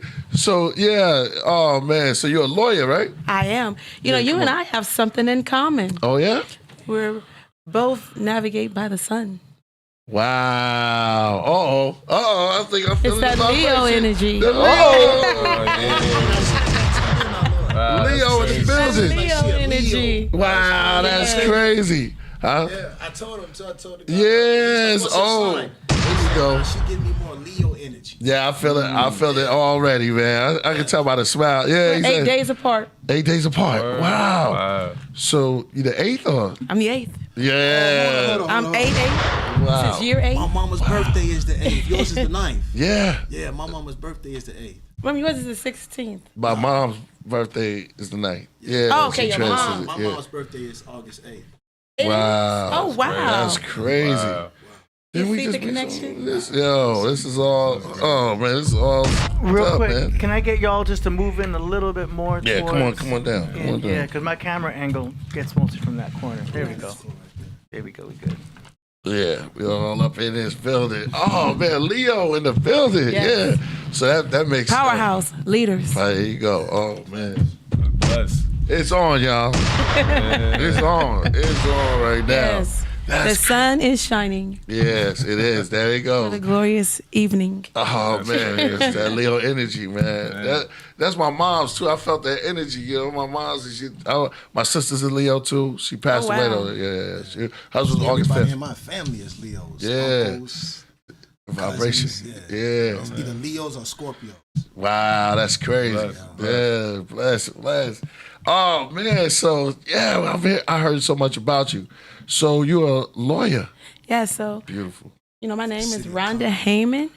And, you know, I grew up in the city of Gardena, unincorporated Los Angeles. And I live approximately maybe 3 miles. That might be a stretch from the Compton Courthouse. Wow. And I'm sort of like full circle. Wow. You know? Yeah. I went away to Tuskegee for undergrad. And Tuskegee, Alabama. Oh, wow. And, you know, there I came across the chain gangs. Wow. And, you know, fighting at the age of 19 against the Alabama chain gangs, where they would chain you up and make you work. And, you know, most of the people look like everyone on this panel. Wow. Yeah, so that was age 19. In Alabama. In Tuskegee, Alabama. Well, Union Springs, Alabama. And the state of Alabama itself. Wow. My granddaddy ran away. He was fought a white man in Selma, Alabama. You know what I'm saying? And that's how my family got out here in Compton. You know what I'm saying? Fighting to get away from, I guess, the chain gangs and, you know what I'm saying, the oppression. The oppression of Alabama. Anybody that's ever, you know, like a lot of my family come from Alabama. Right. And Alabama is, wow. Tuskegee was great, though. Yeah. One of the best decisions of my life, you know. Such a source of course, my family, my mother and my father, being the heroes that they are. You know, I am because they've made me with the grace of God, of course. But, you know, going through Tuskegee, you know, I grew up. And, you know, I'm a Delta, pledge Delta there. Hey. You know, pledging in the South is serious business. Hey, I know about the South. It's serious business. Shout out to yeah, exactly. And so, yeah, pledge Delta Sigma Theta Sorority Incorporated. Right. You know, became a president of, vice president, brought in people to Delta. So, it's a wonderful time in my life. And then I knew I was coming back home, though. Right. And then I attended Willamette University for law school. Beautiful. And was the only black woman in my class. Wow. Wow. And you can say that I did very well at each of those locations. Yeah. Wow. I represented very well. Because, I just have always, like my law school professor told me, that if I chose anything other than being a trial lawyer, I'd be missing my calling. Right. And so I went on from there and I started practicing law in Orange County at the Public Defender's Office. Wow. In 2001. 2001. Yeah, I was young. Wow. So you've been putting in a lot of work over the years. 23 years 23 years of successful representation. I can run into my clients, and I'm not afraid. People say, you give your clients your cell phone number? For 23 years. They can contact me on my cell phone. See, that's somebody I would like. See, that's a real leader right there. Yeah. That's in touch with the people. Yeah, I live my life that way. I came back home and I worked at the ACLU, and at the time, the jails were overcrowding. So the ACLU sued the county jail, the sheriff, and said, clean up your act. So they got they came up with an agreement. So we would go in and make sure that people had toilet paper, that they weren't sleeping on the floor, that people from the LGBTQ community, when they're transitioning, would not be placed, if you're transitioning to a woman, then you wouldn't be placed with men. So we were guaranteeing safety. Just humanity for people. And so that's just been my calling. And I've always been courageous, though. Yeah. That's the Leo in me. Yeah, I can see it. I can feel it. Yeah, because a lot of people, they do things and they don't stand on it. Ooh, You know sometimes it's tough to stand, but you gotta stand. What good does it do to gain the world and lose your soul? Yeah, I hear that. That's a fact. I hear that. Stand on it. I'd rather have my soul. Right.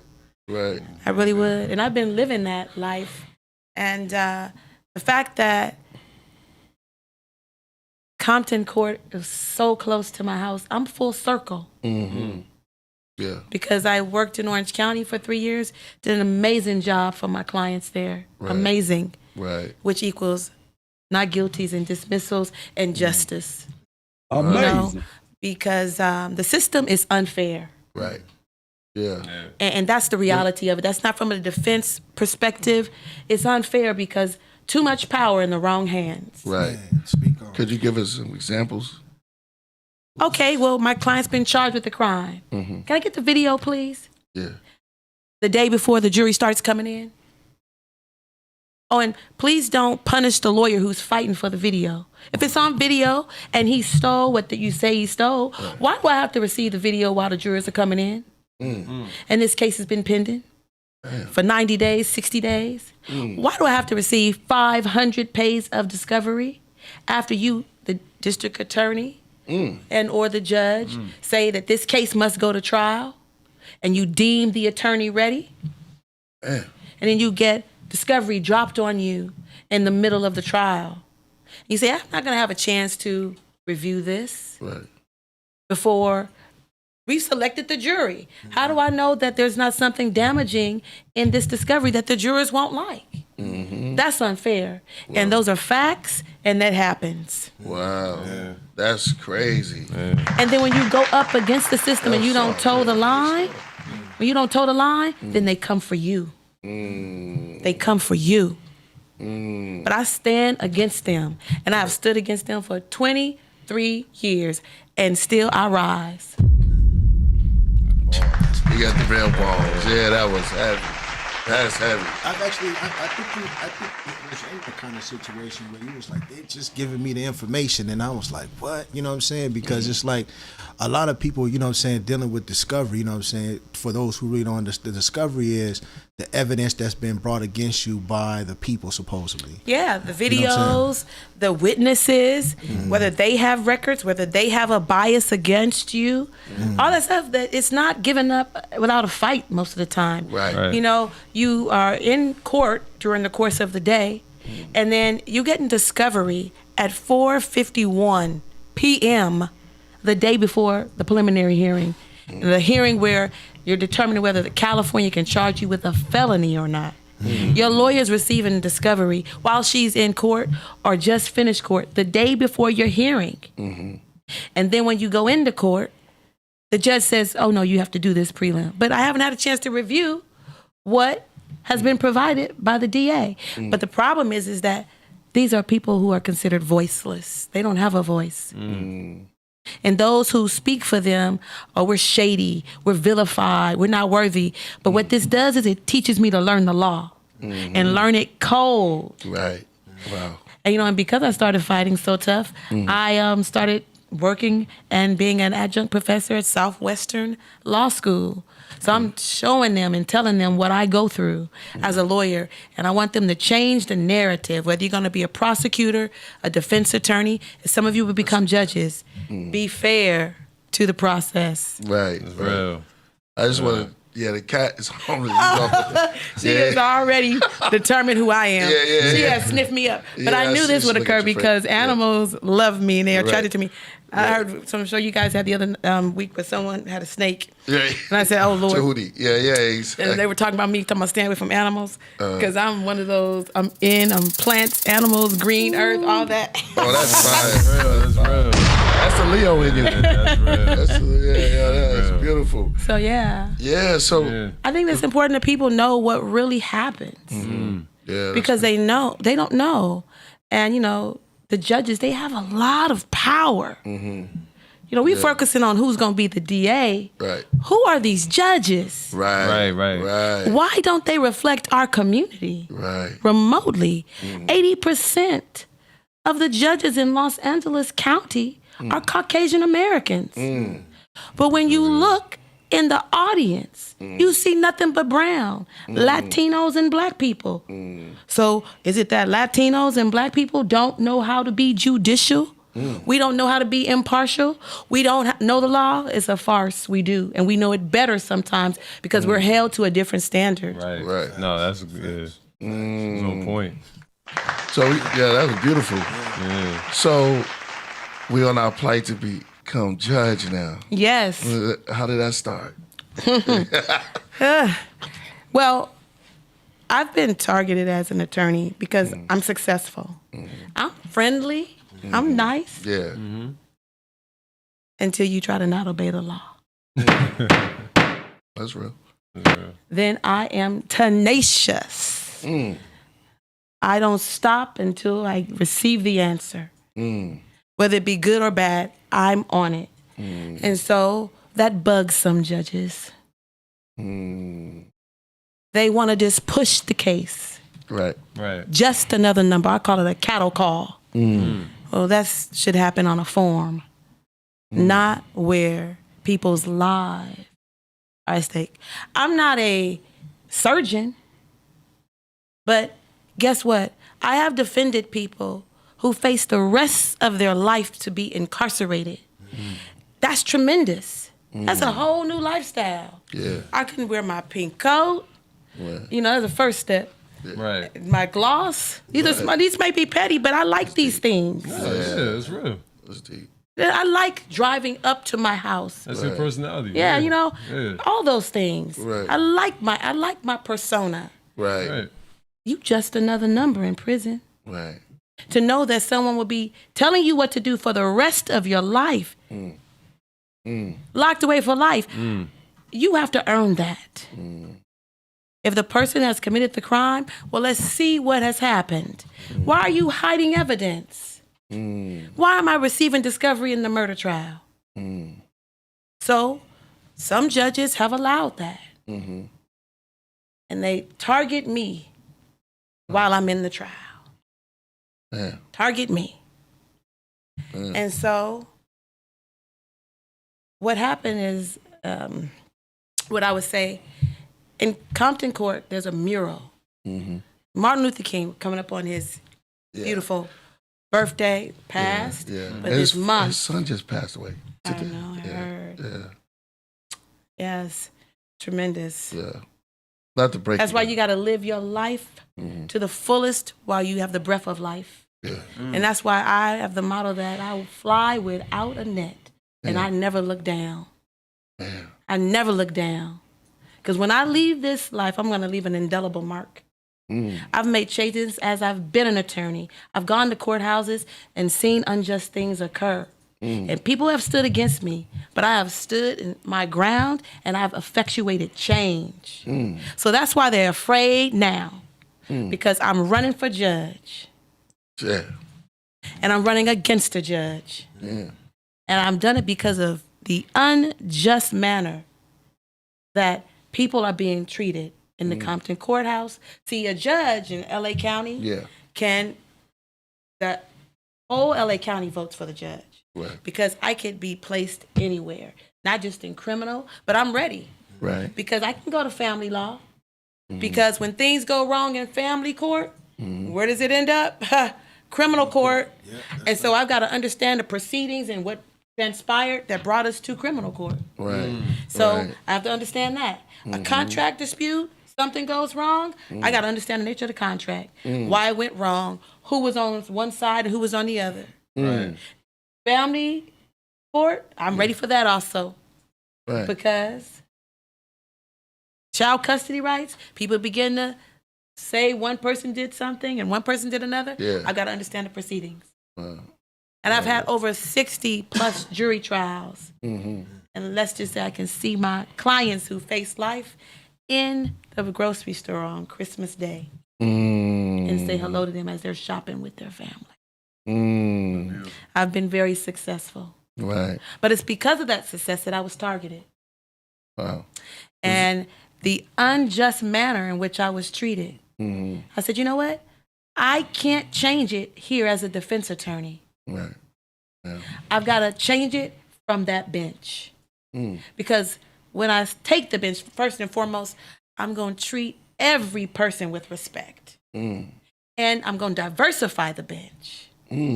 How is it that people who are presiding over you and ruling over you don't even understand you? They don't even understand how you came to be in that courtroom, but they've got an answer to the problem, but they don't. And that's why we need diversity. We need you to be able to go to that colleague and say, hey, what happened? Why would this person do this? And the colleague needs to be able to tell you, because I'm full circle. I can be in any arena and be okay and navigate the room. And as a defense attorney, I've had to learn how to understand people, because that's how I convey to the jurors who the person is that I'm representing. Not the person that you're going to hear about from this police officer who doesn't know him either and doesn't understand the circumstances. But from getting to know him over the course of 23 years, being able to meet different people, their different backgrounds, because we're not all the same. We're not cookie cutter. Yeah, I like that. And so you just come from a different knowledge base. And so I was inspired by all of the injustice, and I finally had enough, because in Compton Courthouse, outside where Martin Luther King's mural, I'm walking in from the parking lot to the courthouse, walking by his mural that says, a threat, an injustice anyway, is a threat to justice everywhere. And I said, you know, I've got to do something. Because if they'll do it to me, they've been doing it to other people, and they're going to continue to do it. And who but I, and better than I, to do it? Yeah, I hear that. Yeah, I hear that. That's real talk. And that's not being vindictive, because the judge held me in contempt. After 23 years, she held me in contempt. But it didn't faze me. But it was an unjust act. Power in the wrong hands. So we need to take the power away from those people who misuse the power that they've been granted by the state and the county of Los Angeles, and put it to good, to justice, to impartiality, to fairness, to knowing the law, and who have put in the work to demonstrate that they know the law. That's me. Yeah, I believe that. And I'm ready. I'm ready today to preside. I'm ready for my felony case. Bring it in. You're going to have a fair ruling. You're going to have a judge that knows the law. And you're going to have a smile on my face. And there will be justice served. Supposedly people don't even know what justice means. Could you tell us what justice means? First of all, justice means that when I look at you, I do see your color. But I don't act because of it. Because to deny that you are black men would be to deny who you are and what you've gone through. I'm going to be impartial, though. I'm not going to use it against you. Right. That's fine, yeah. And I'm going to take the time to understand you and why it is that you're coming into my court and what can be done to make all the parties, even those who are victims of crime, how can I make all of the parties leave here feeling whole again? Well, we got to revamp the system. Because mass incarceration is not it. Right. But guess what? I've been working against that since they gave it a real name. I didn't have a name for it. All I knew is that jail and prison wasn't the answer for everyone. Right. And that's what that was their answer, but that's not an answer. What they call it, the when you're in school and then they start testing you and they start determining that you potentially going to be someone that goes to prison. Yeah. When you're in the 3rd grade through standardized testing that uses language that we may not even use in our home. It's systematic. Right. Yeah. Oh, yeah. But they trip us up like that. Yeah, that's true. That's crazy. Yeah. I feel the passion when you speak. Some might call that combative, though. Passionate, though. It's the strength of the Leo. It's great to see a strong female Leo on the Podcraft. Yeah. Priest has been only our Leo for a long time. No, it's been other Leos. We've had a couple. Our first female Leo. Yeah. Miyoshi. Yeah, oh, that's right. Yeah. That's crazy. Yeah, so I love it. I mean, I've loved what I've been doing. And it's been wonderful meeting all the people. I wouldn't have met you guys. Right. I would have been bogged down at my office looking at some trial. Right. It's just like a 24-hour thing. Like you stick to it. Wow, that's real. I've dedicated my career to it because, and also in large part, it's been so unfair what I've seen judges do. Yeah. You know, my last trial, my client was charged with attempted murder, facing 175 years to life. Wow. And a lot of what the police said he said, his supposed statements, they call it a confession. Right. Rested on the police. But the judge only let the jurors see the part where he was speaking and not the part where the police beat him up. Wow. Damn. In the station. How is that just? Well, they get to see half of the version. Although in California, it says there's truth in evidence. You bring it in. Let the jury decide. Let the jury decide. Yeah. But the judges are deciding. And we got to change that. Yeah, know? definitely. Yeah. You know. What you talking about? Latinos make up about 11% of the bench. Black people, 6 to 8%. How can we begin to understand each other when the judges aren't even able to sit in a room together to have a diversity forum where you could talk about what diversity really means? If all of the people around you are like you.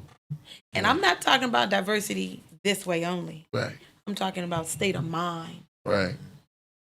That's incredible. That's wild too, you know what I'm saying? We were just talking about, you know what I'm saying, integration, you know what I'm saying, and what integration has done to our people, you know what I'm saying? And it's, you know, it's like even though we are supposedly free, we are still being judged by the same people that enslaved us. So it's like, yo, where's the real, are we going to get judges from the people who see us as cattle and as product? You know what I'm saying? I don't see no justice in that. You know what I'm saying? I feel like if it was up to me, like we should be judged truly by our own peers and those within our own community that represent us, you know what I'm saying, as a people. Well, at a minimum, you've got to be edified. If you're not from the community which is being impacted, you have to be open and willing to understand it. Right. And not lean into your own understanding, because it's not the same. Yeah. Privilege is something else. It's privilege. Like my mom was saying, oh, Rhonda, you know, you can go ahead and do this. I said, yes, speaking from a woman who's been married for 59 years. No, there's no one who can do that for me because like sometimes you don't even recognize the privilege Right. that you are operating under because it's always been given to you. Yeah. And so injustice is why I'm running because my platform is that I am the people's dream judge. That's good. Yeah. I'm the judge that you wish you had when you've come in because I have never had a client complaint in the 23 years that I've been a deputy public defender. That's good. A blessing. As a matter of fact, I have people calling the office asking. Yeah, I definitely. And the day that the judge held me in contempt, it was droves of people who came out like, can you be my lawyer? That's after the judge held me in contempt. I wanted to speak to my client before the case was called.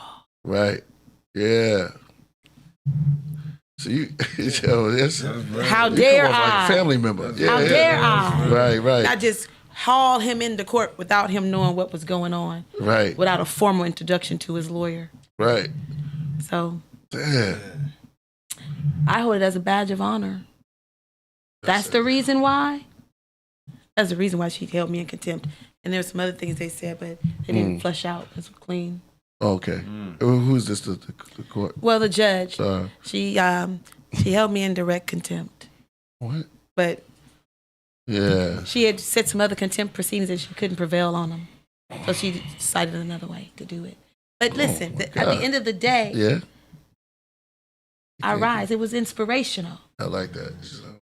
Because it was right there in the Compton courthouse. This is my court. Right. And in the same proceeding, I said, you're not going to stop me from representing my client. Right. Because you have to stand up to injustice. And it has a price. It has a price. And I am willing to pay the price. Because justice is a beautiful thing. True justice. Right. No one loses when true justice is administered. Damn. But an unjust result will always have a loser. Damn. I remember one time when I was locked up. Give a bomb for that, man. I was in prison and they sent us around like a little grilled cheese sandwich and some tomato paste. And I told the brothers, I was like, yo, if we take this meal right here, what you think tomorrow gonna look like? You know what I'm saying? And you only eating from 6 o'clock in the evening to 6 in the morning. If you don't have no canteen, that's 12 hours of not eating. So you just got that little sandwich and tomato paste. And I was at that time, I was like 20. I'm like, I'm not going for it. I'm not going for it, yo. You know, y'all gonna have to come and fight. Right. So literally, you know what I'm saying, I got into a fight. 80 seen the video. I got into a fight with him. He drugged me out, put me in a 4-point restraints, locked me down on the bed for 48 hours. What's a 4-point restraint? 4-point restraint is when they lay you on your back and they strap your wrist to the bed and strap your legs to the bed and you can't move.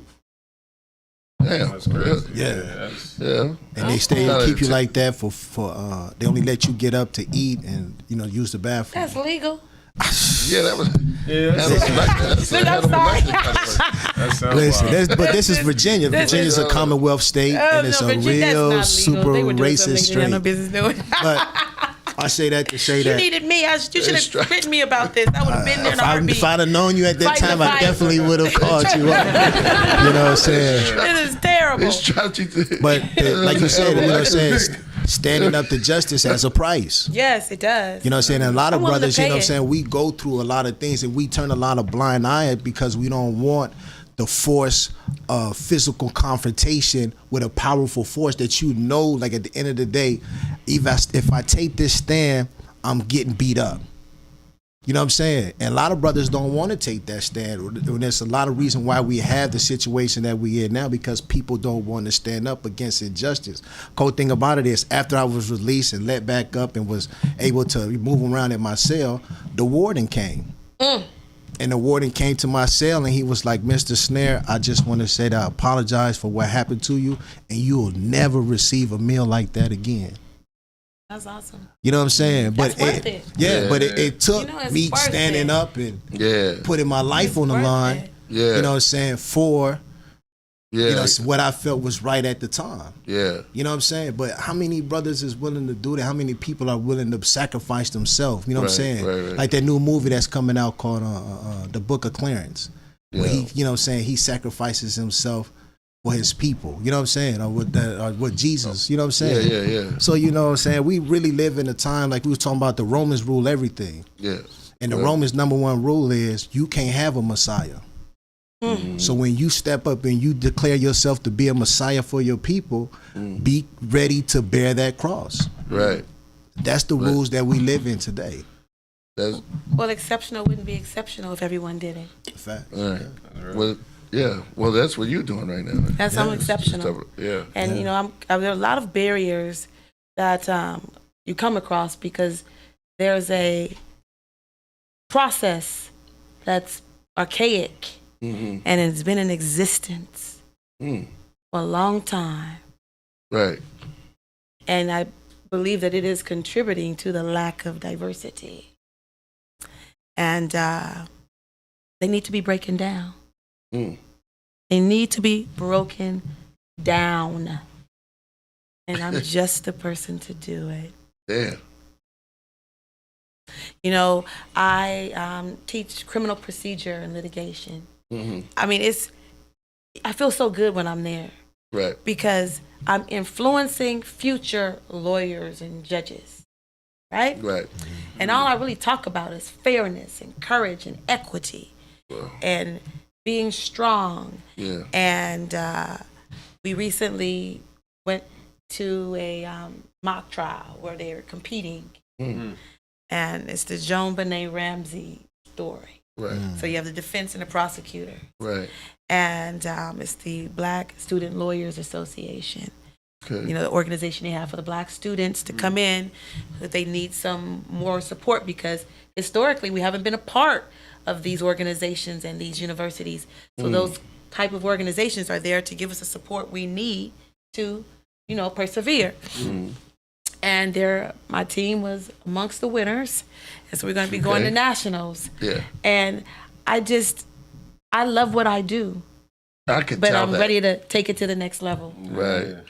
Yeah. So I can teach people the law. Yeah. I'm teaching them how to win because I'm teaching them the criminal procedure aspect of it. Right. That's like our rights, like Miranda, your right to remain silent. Right. You know, all those fundamental rights. You know, the right to marry anyone you want to marry, no matter what ethnic color they are.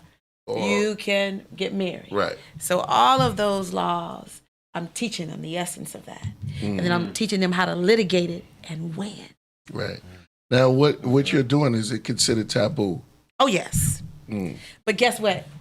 That's why you need me. Hey. Right. Yeah. How you going to effectuate change doing things the same way? Right. That's true. You know, I came to a courthouse where if you were charged with a crime, you would meet the prosecutor first. And then they tell you your charge, and they say, "Oh, do you want a lawyer?" What? So I told my boss, "Don't assign me there. Right. If you don't want to be in court with me every day, do not assign me there." Right. Oh, well, this has been going on since 1974. I said, "What? The year was born? No way. This is not happening." Right. And so I went and I changed it. Wow. But it was not without strife. The judge decided he didn't want to hear my cases anymore. So all the other judges had to come from their courtrooms to hear the cases. But I fought against it. You beat the prosecutor first, then you tell them the Constitution it says that's illegal, unconstitutional, unjust. Forget that. It's unjust. Right. The person who's accusing you, you meet them first. Right.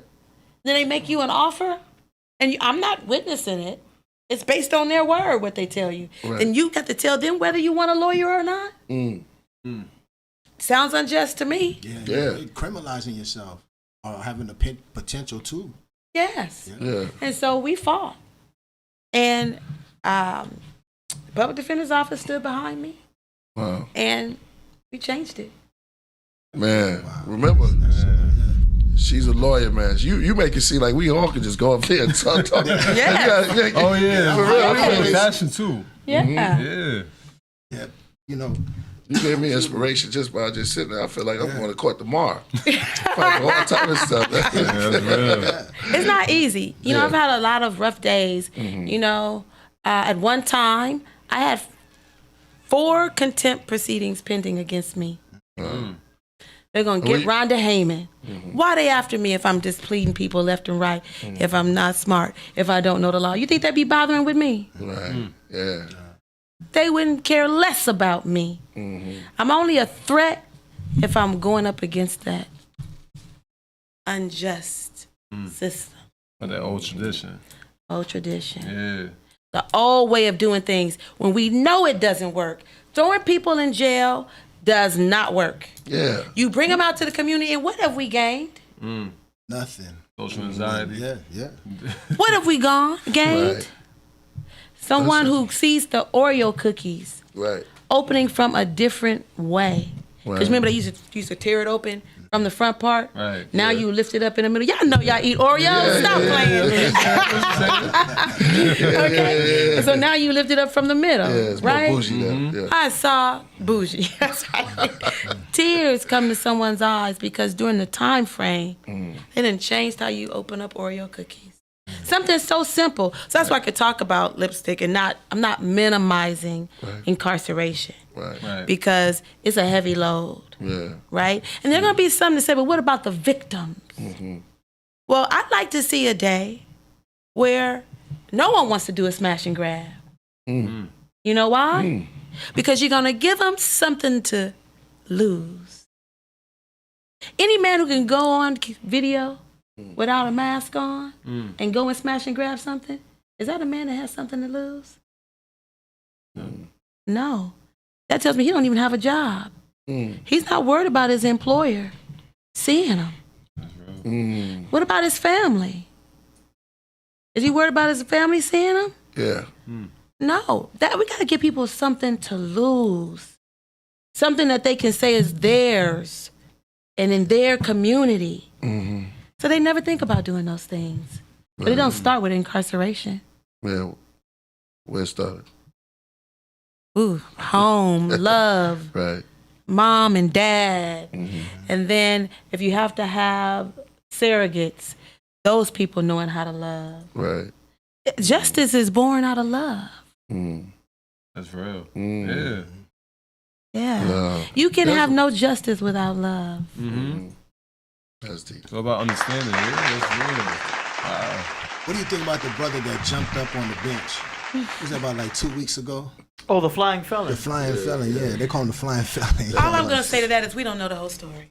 Right. Yeah. Now, I do not condone violence in any manner, but we don't know the whole story. What was going on with him? Yeah, I don't.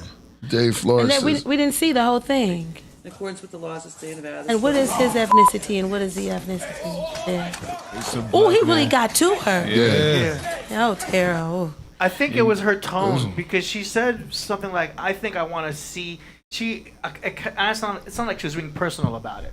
The judge, I don't know if this one says it. Watch, in the beginning she says, I appreciate that, but I think it's time that he gets I've only heard of the something else. silent ones. Let me see. Right there. She said, I think it's time he get a taste of something else. Right, doesn't that sound personal? Yeah. What's I this? appreciate that, but I think it's time that he gets a taste of something else. She said you, too. I just can't with that history. In accordance with the laws of the state of Nevada, this court... So you know what? Like, I think I'm it's time sorry. he gets a But taste. it's just that leap, Doesn't man. that sound a little... To me, that's unjudicial. Not warranted by the conduct, but that's unjudicial. He cleared That's street slang. That's street vernacular. Yeah. You get a taste of something. Exactly. You're sentencing a man, and you're using street vernacular. Thank you. You know, and I'm not saying I like this. She breaking that's it down. justified. Yeah. Real. I'm not saying that is justified. Right. But that is no place in a courtroom. They talk about, the canons of the judiciary. They sound so beautiful. I wish I had experienced a lot of it. But they sound so beautiful. I say, I want to see a courtroom like that. Where a judge, impropriety, it's the appearance, the mere appearance of impropriety. Not that you've actually done it, but that you're doing anything that appears to be making you look unfair. When the judge would do the things that she was doing to me, like call my cases while I'm walking through the courtroom, how does that make my client feel? Right. You know, the public defender already gets a bad rap. Yeah. That we don't have respect for our clients. Right. Well, the judge doesn't either. Right.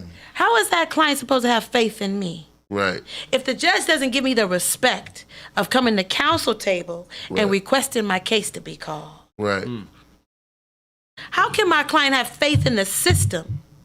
The judge is not supposed to do anything that makes you lose faith that the system will be fair and just to you. Wow. So that's why it's time for me to take to the bench, and it's time for my opponent to go. Man, I think you get that spot, man. Crime would be down 20%. That's why they're scared. Yeah. 70% That's why they're crime. saying the things Compton, that it's something like your grandma when you come in. I'm not grandmother material yet, but still, it's just like there's a certain level of respect because you know she knows you better than your mama. You're gonna get it. Better than your mama, right? Yeah. So you're like, I can't let grandmama down. Yeah. Right? And plus, you know, she's the smartest person in the room, or granddaddy. They're the smartest people, right? Yeah. And so you have a certain, like, I can't let her down. Let me do this. Let me do that. And that's what you need for the courtroom. Oh, I can't let Judge Haymon down. Yeah, she let me do this. I got to make sure I get this done. That's what I want. Yeah. Any penalty for conduct, I want to be just. I'm not going to make snap decisions. I'm going to follow the law. I'm going to use discernment, and I'm going to do it all in love for the law and the spirit of the law. And in changing, I want to effectuate change. I don't want to be a part of the status quo. Give her a bomb, AD. Yeah. My bombs don't do it. She need one of them AD bombs. Yeah, that's just real, man, because the system, man, you know what I'm saying, as a person that's been in the system for, you know what I'm saying, a cool minute, it's like, you know what I'm saying, to me, it just really never made no sense. You know what I'm saying? They don't teach you, for one, growing up, they tell you that not having understanding of the law does not make you, not knowing the law doesn't make you exempt from it. What's that saying? If you don't know the law, ignorance of the law is not a defense. Yeah, so you know what I'm saying? But majority of the people in the community are ignorant of the law. Yeah. Like, judges are real powerful. And that's why we gotta, like, I wanna motivate this younger community. This is your world. Yeah. You're gonna be inheriting this next. It is your inheritance. That's real talk. Right? So judges are powerful. And you know, people think, oh, I have a felony, I can't vote. Yes, you can. Wow. Yes, you can. You can vote as long as you are not in prison on a felony sentence. That's it. You can vote. People have died for your right, literally. Literally, yeah. Died for the right to vote. It's powerful. Yeah. It's how you change things. We didn't make up these rules. It's just how you do it. Right. You got to get out and vote. People give up. And I'm telling you, it's their experiences in court that tell them that, you know, when dads go to try to get access to their children and custody rights, you have people on the bench trying to do everything they can to not allow a dad to see his kids. You know? Because they don't understand it for themselves. Right. And it's just mind-blowing because they don't understand the family dynamics. I was in court one day, and one of my clients, the judge was talking to him, and he goes, yeah, that's my woman. Oh, you're being disrespectful. I'm like, I'm sorry, Your Honor. That is not disrespectful. That's a term of endearment. Yeah. Why is he's not disrespecting her? You know, just understanding. Well, the who was people. his woman? No, my client's woman was in the audience. Oh, okay. And he told the judge, that's my woman. Oh, yeah. And the judge thought he was disrespecting her. Oh. Wow. And he was like, oh, don't disrespect her like that. And so I was like, no, and he'd been sitting in this particular area for a while. So he should be learning the culture. That's how you go. Yeah, it's real. We got people in the chat saying they would vote for you. Yeah, definitely. You got my vote. And we also got... You got my vote. We got one in super chat here that's already gone now, but I'll pull it up. Oh, what did they say? Let's challenge it. David Flores, David Flores. He said, I think he said it. He was saying something positive. You'll make an excellent judge. Thank I you. can see you as judge. You speak like it. You speak like a judge. Plus, you're Leo. People say you can't smile so much. Judges don't smile. This judge is gonna smile. Hey, that's what we need to see more. Because my courtroom's gonna be known as the courtroom. I'm speaking it into existence, where justice will prevail. It's happened for my clients. Even though I've taken some rough roads. We come out victorious. And you know, another inspirational thing for me running for judge was my last jury trial. The judge really didn't like me. He did not like me. It's because I was formidable. I was up against a DA who'd never lost a case. And my client, very smart young man. And when the verdict came, the judge was upset. So I turned to my client, I said, "You've been acquitted," before the verdict was read. That's an unjust judge. When you can look at a man and he expresses disappointment because the jury has spoken a not guilty on a 175 to life sentence he was facing. He wanted to sentence him. He wanted that day. He probably wanted to sentence me too. But can you imagine? Can you imagine? People say, "Oh my gosh, you turned to your client and said that." Yes, I did. Because I could read his face. That's another thing about me also, is I have the ability to look at people and watch and hear what they're saying and kind of understand where they're coming from. That's how I select my juries. That's real. That makes sense. You in that field where you watching. You know, understanding human dynamics and people. And the more you know about people and interactions, especially in this field of the law, you're able to make conscious, informed decisions. And you know, the person I'm running with, they never actually practiced law in California, but I have 23 years in the courtroom, standing up against the system, representing those people who people will say do not have or deserve a voice. And people have been elected as prosecutors all this whole time, and we all say we want change. Well, then we got to make different choices. Those are the hardest ones. Just think, Shout out to Chloe too. when I met Mr. Snare, I didn't know we would meet again. He was someone who was in custody. And I treated him with respect and dignity. After 23 years, I feel like this is my first day. Damn. Wow. People are like, "Oh, I'm jaded, I'm this." Well, it's time for you to get a new job. Because these people don't need a jaded person. These people need a person that's ready for work. That's real. That's right. Man, you got me ready to run through the wall. I know. Like a coach, put you definitely got like for real. There's a lot of passion. I want to thank you guys for letting me have this platform, because I know this isn't the most appealing, but we got to get this out there I to think the it's community. important. You know what I'm saying? Right. I was just telling Priest earlier, I was like, you know, especially us as a people, like we'll sit here and we'll talk about Cat Williams and Shannon Sharps, a football player and a comedian, you know what I'm saying? And, you know, it's always bothered me that in our society, you know what I'm saying, a lot of the black people that are endeared are comedians, you know, the jokesters of the community, you know what I'm saying? Not people that are really serious and putting in the work in the community. Like a lot of my comrades and stuff that don't get a lot of the attention and stuff like that. They don't get the bright lights and stuff like that. But the issues that are really, really important to us, we should have those still at the forefront, you know what I'm saying? Because they still affect us a whole lot. You know what I'm saying? Losing your life, you know what I'm saying? Like I was telling her when I was lost, I got a lot to lose. You know what I'm saying? I got 4 seeds, you know what I'm saying? You know what I'm saying? Every day that passes by, I'm losing. Yeah. That's why we need. You know what I'm saying? So it's like, it's important, man, that, you know, things like this, man, that they come out there to the community, because we at war. I tell my daughters all the time, you're only 2 generations out of slavery. This is real out here. You know what I'm saying? This ain't no cakewalk. We have to educate people. We have to, don't give up. You cannot give up. You have to let people know that these things are important. Yeah. You gotta get it out there. And you gotta get more people who look like you. Yeah. Yeah. So you can say, I can do it. But It's the reality. Right.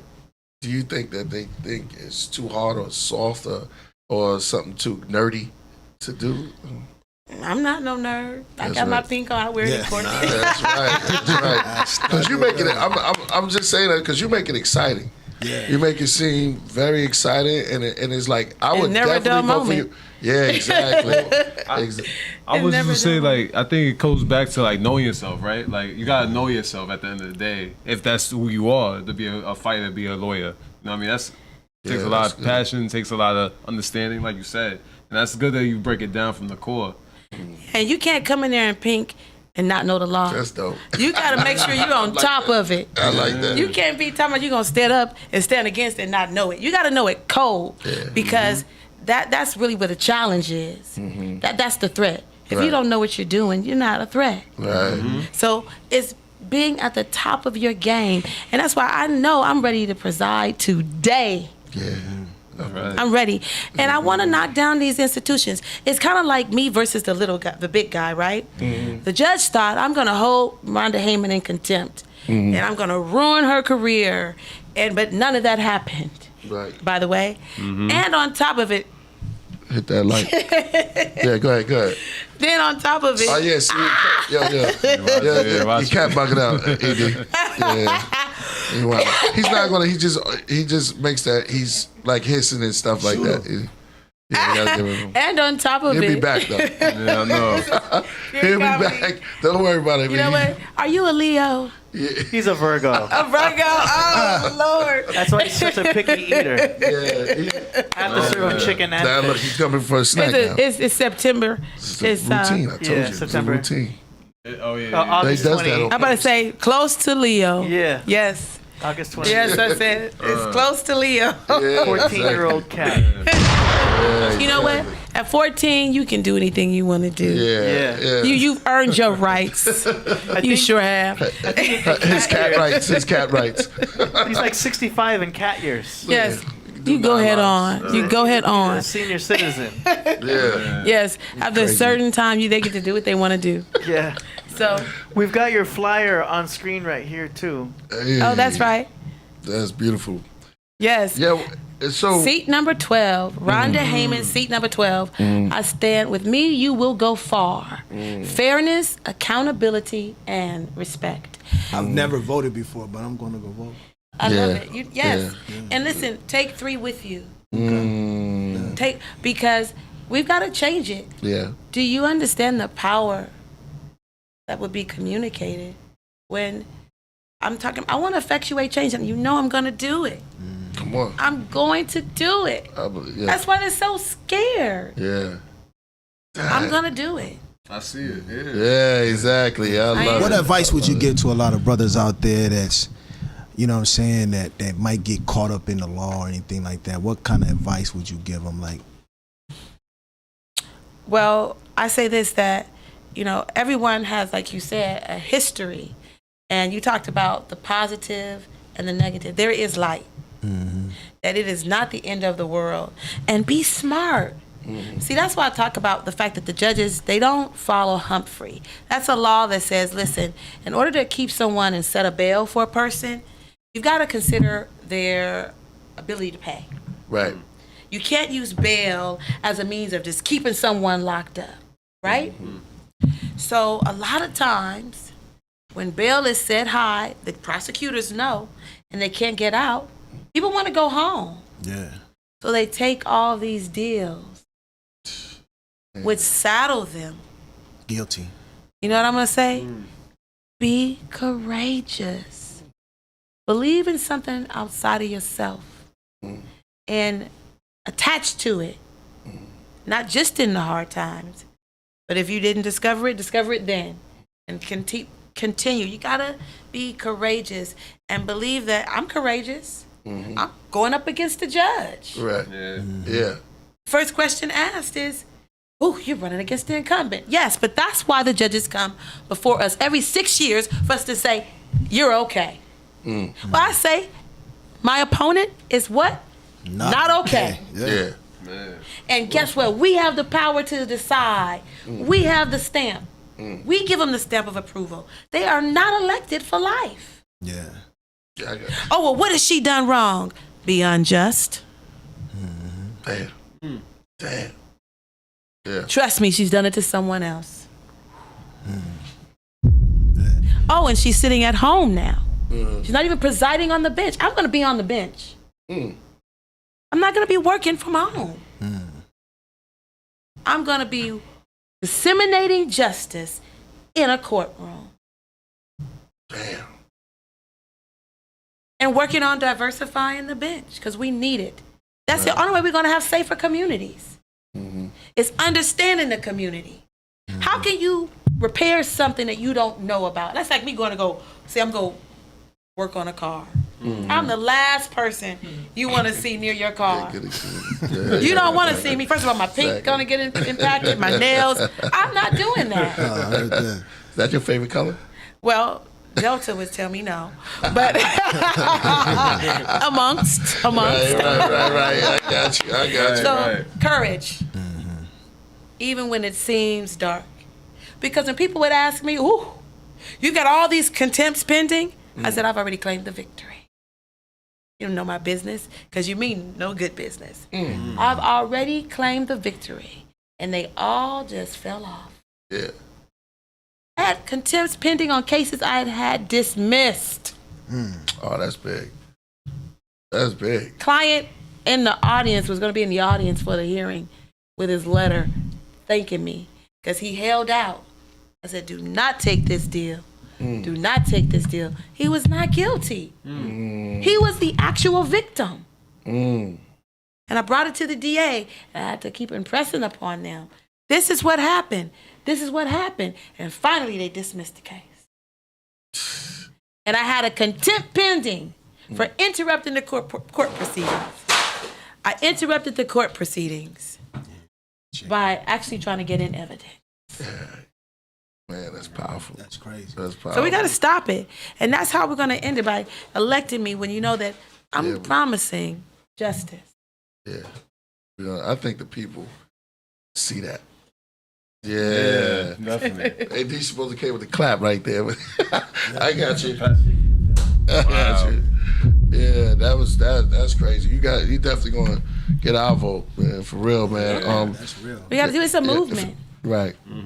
It's a movement. It's understanding the power of judges, everything we do, even what you can broadcast. A judge has had his hand in it. Yeah. The patent on this mic. This mic has a certain, I don't even know what you call it, that amplifies. Yeah. Diaphragm. What is it called? Diaphragm. Diaphragm. Bingo. That has a patent on it. Yeah. A judge signed off on that patent, or did not. On the first one or not. Right. Judges have their hand in everything. They are powerful. And we need to know that, especially at the local level. Yeah, especially at the local level. That impacts us directly. We work about the president. Yeah. What about the city of Compton, the city of Inglewood, the city of Los Angeles, right? Pasadena, Glendora? They're being impacted by judges. Yeah. They are powerful. Man, if you're in the Compton area, shout out to Ceaseless, man. All around LA, you have to vote. You got my vote. I mean, for Rhonda, man. She's heavy, man. This is, you make it exciting, and you make it, she's a Leo too. Comes from the heart, I can tell, yeah. But you make it exciting, and it's like, I couldn't even imagine being locked up and not having you as my attorney, because for real, I see what it is.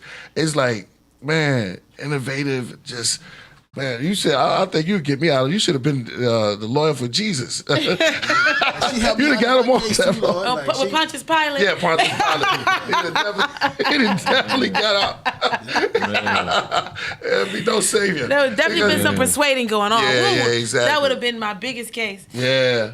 Yeah. So we've got your email up here. You've got a website. Yes. Rhonda Haymon for Judge2024.com. We're going to put that in the description. We're going to put your email in the description. And how can people at home who haven't voted before, how do they even get started? Do they go to the Civic Center? So you go to lavote.gov, lavote.gov, and it will give you all you need to vote. Register. It'll tell you if you want to do a mail-in ballot, it'll tell you how to do that. If you want to go and vote in person, you can do that as well. lavote.gov. Cool. Everyone can vote except those who are currently serving a prison sentence on a felony. Mm-hmm. On a felony. Use your right to vote. And those links are in the description. Yes, they are. Rhonda Haymon, the people's dream judge. Wow. With me, you will go far. Yeah, that's crazy. Nice. You got a good campaign. And a court near you. Right. Yo, man, that's lovely. That's lovely. Mm-hmm. Man. That's real. Yeah, man. You know, it's rare, man, that you come across people that really care about what they're doing. Yeah. And you can see it vibrate from them. Yeah, You know what I'm saying? passion. Yeah. And when you actually can see that, it inspires. Yeah. You know what I'm saying? It brings inspiration to you. It's like, you know what?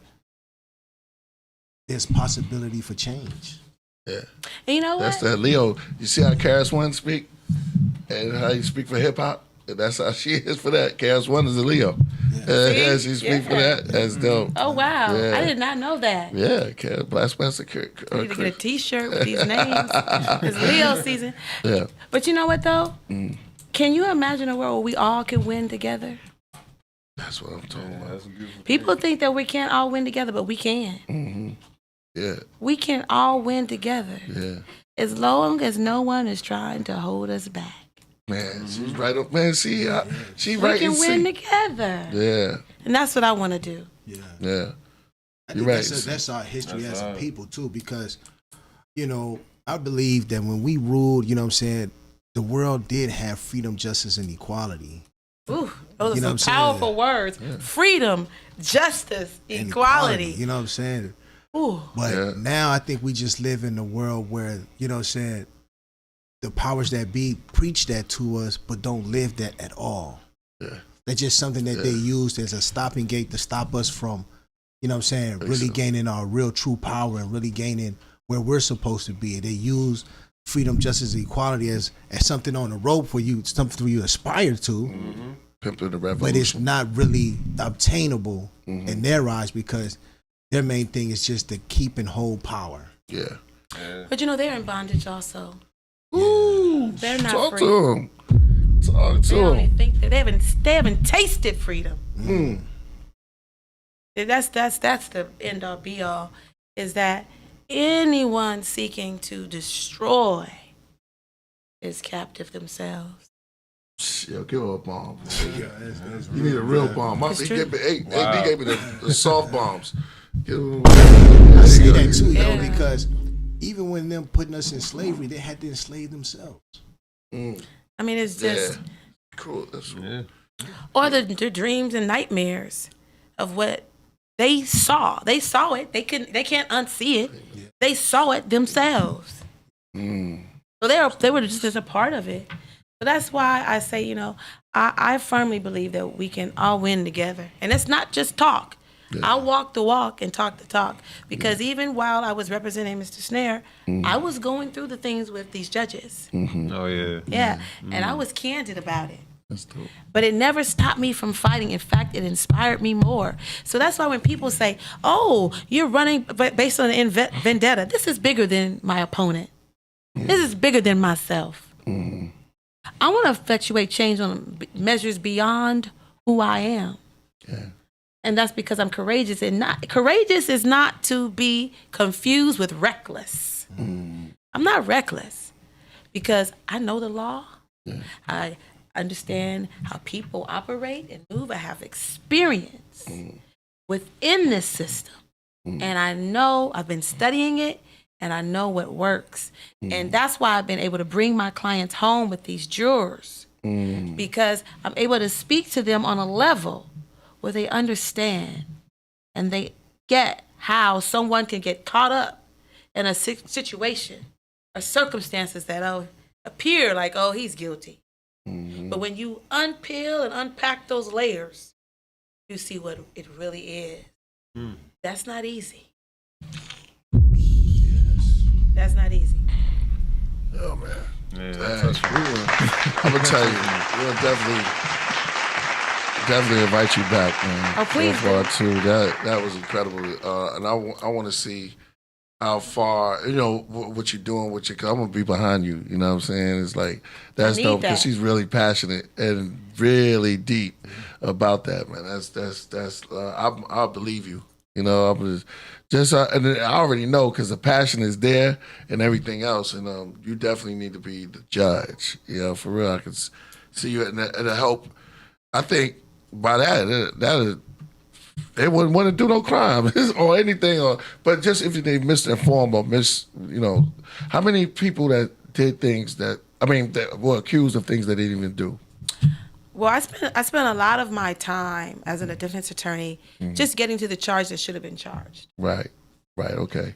All right, I got you. Right, that's hard. Well, man, I'll thank you for coming. Thank you. And for real, much. we gotta get. I want to keep you here for the music. Yes. You like music? Yeah. Do I like music? Yeah, of course. Are you kidding me? Exactly. That was great. I love it. That was great. I love it. I used to be a professional dancer. Yeah. Ballet, modern, all those things. And music is like my second love. Yeah, that's how I got my name. Yeah, exactly. oh, yeah. My dad was in the military, and he flew rescue missions, and he was stationed in Hawaii. Right. When the Beach Boys came out with the song "Help Me, Rhonda." Okay, and it was one of his favorite songs. And so that's how I received my name. Wow, that's fire. Yeah, that's fire. Man. That's dope, man. This is dope. Rhonda Haymon. Seat number 12 for judge. Yeah, let's put all that information out there. People's dream judge. Yeah, no doubt, man. And see, I'm even being unconventional with my arms out. What's Alaska? I'm unique. I'm different.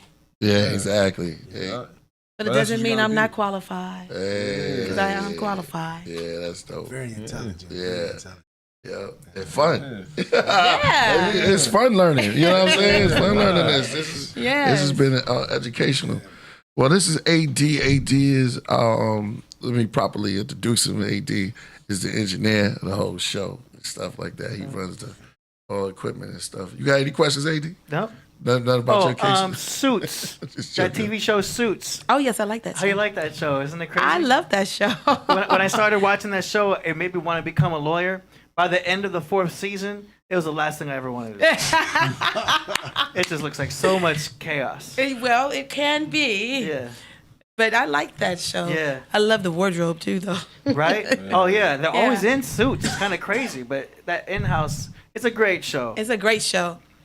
Well-written show. And I love the strength of not just Donna, but I forgot the main lady that was in charge.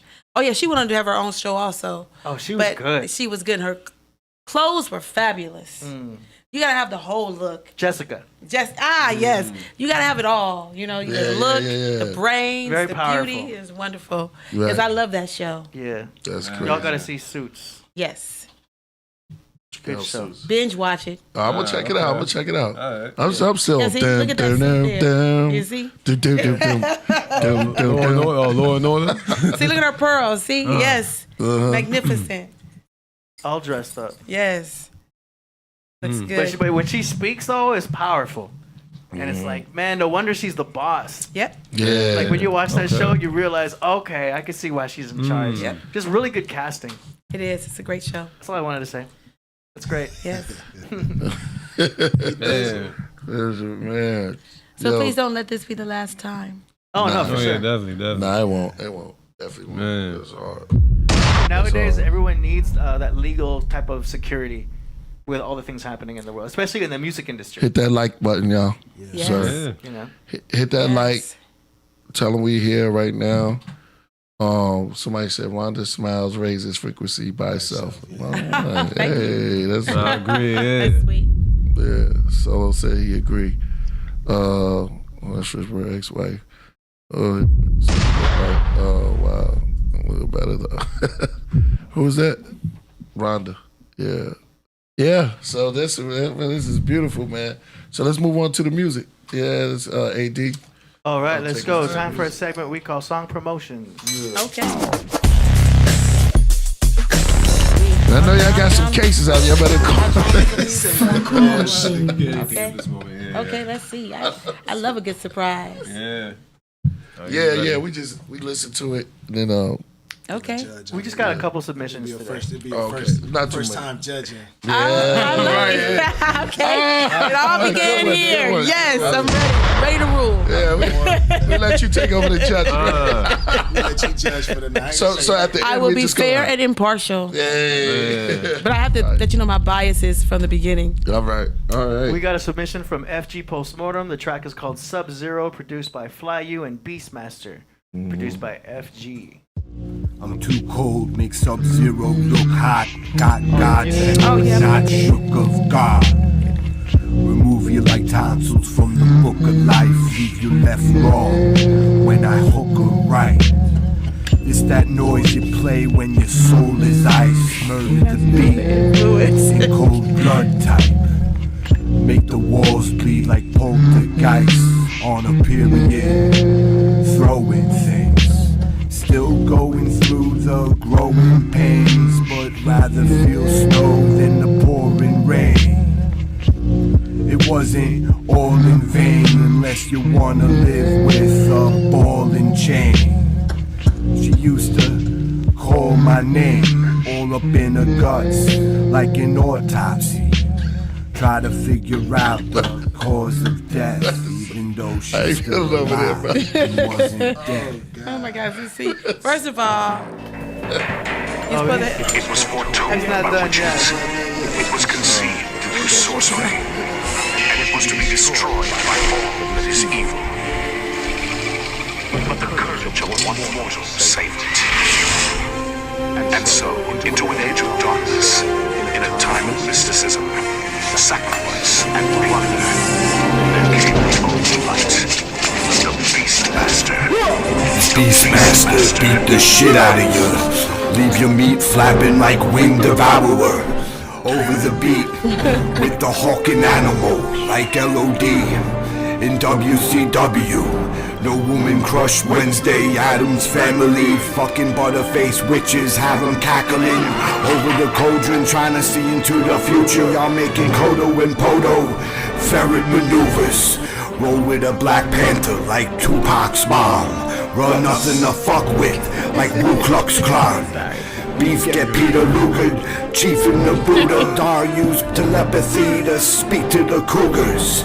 If you're acting nuts, I'm leaving you neutered. Spaded mutts trying to practice Kama Sutra. This revenge of Montezuma. Dirty water glizzy screaming it's not a tumor.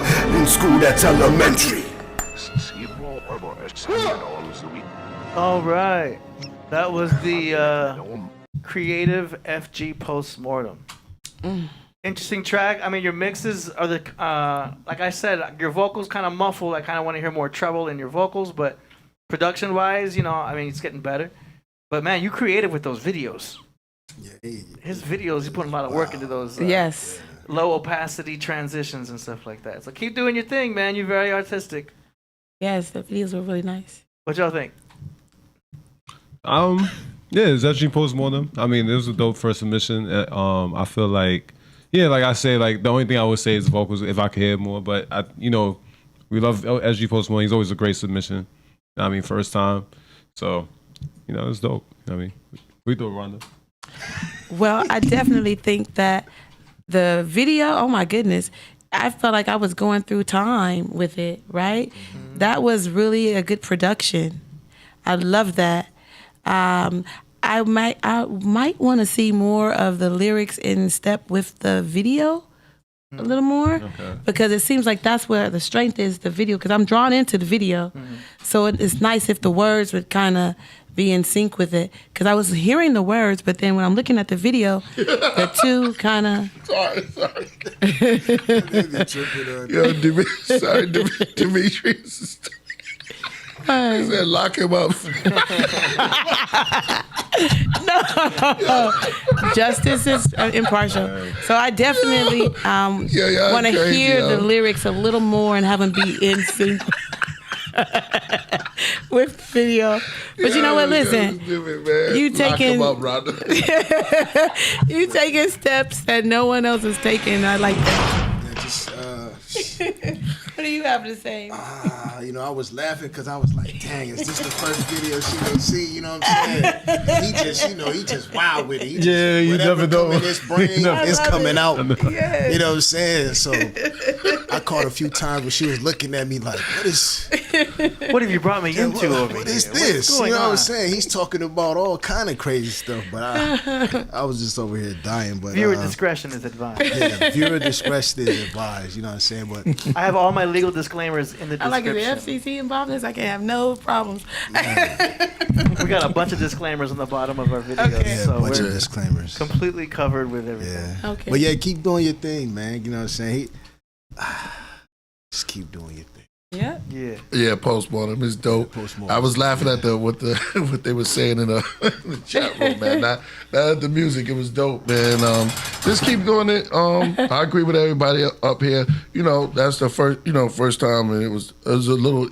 I'm glad you experiment and doing different things. Yeah. That's it. All right, next one we got Divinely Guided with a track from Lawton, Massachusetts, with a track called All You Need. Okay. Here we go. That was cool. I dug it. Let me double check something. Yeah, that was great.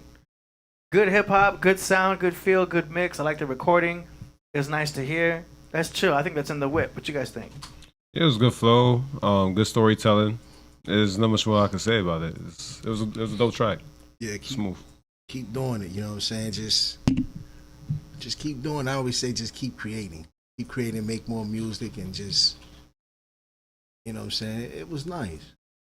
Yeah. It's all you need. Mm-hmm. It was good. You know, I like that nostalgia, that throwback to like back in the day when you can be in your drop top, 6'4", sitting on Dayton's, going through the community and just on your Sunday night, just chilling. Yeah. And that's the track you'd play. Yeah. Right? Yeah. Like a throwback Sunday. Yeah. I like that. And, you know, I love the creativity. Just keep rising.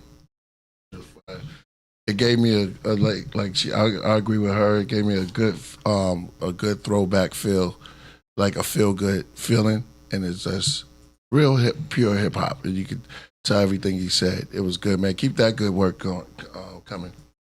Yeah. All right, now we're gonna go to the two that we missed because there was a lot from last week. So we got one from Aurora Borealis. Aurora. Oh man, Borealis. No, this one is called Underwater. Hey. Wow. Okay. Aurora Borealis show. He's a faithful MC. Okay. Yeah, faithful, yeah. Faithful MC. Okay. Let's see.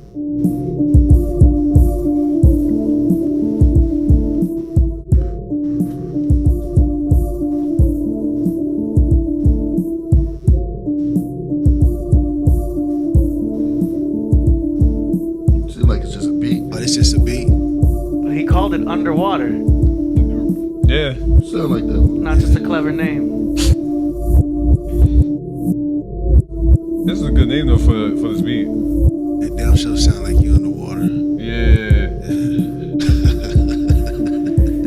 I get the effect for the samples, but we still need a clear snare. It works on the bass, it works on the samples. I need something a little more crisp on the snare because all the low end is happening on the low side of the music. You know what I mean? Mm-hmm. Obviously, his rapping is gonna have to be up here more high. Yeah, I'm about to say. So, what would the cadence? What would it be? I don't know. Yeah, it could be all over the place. I'm not even formulating no raps in my mind right now to really go with it. Nowadays, they're inspired to do kind of a spoken word. Yeah. So sometimes it's not even on a beat; it's just poetry. Yeah, I guess you could do some spoken word to this. Yeah, I can see that.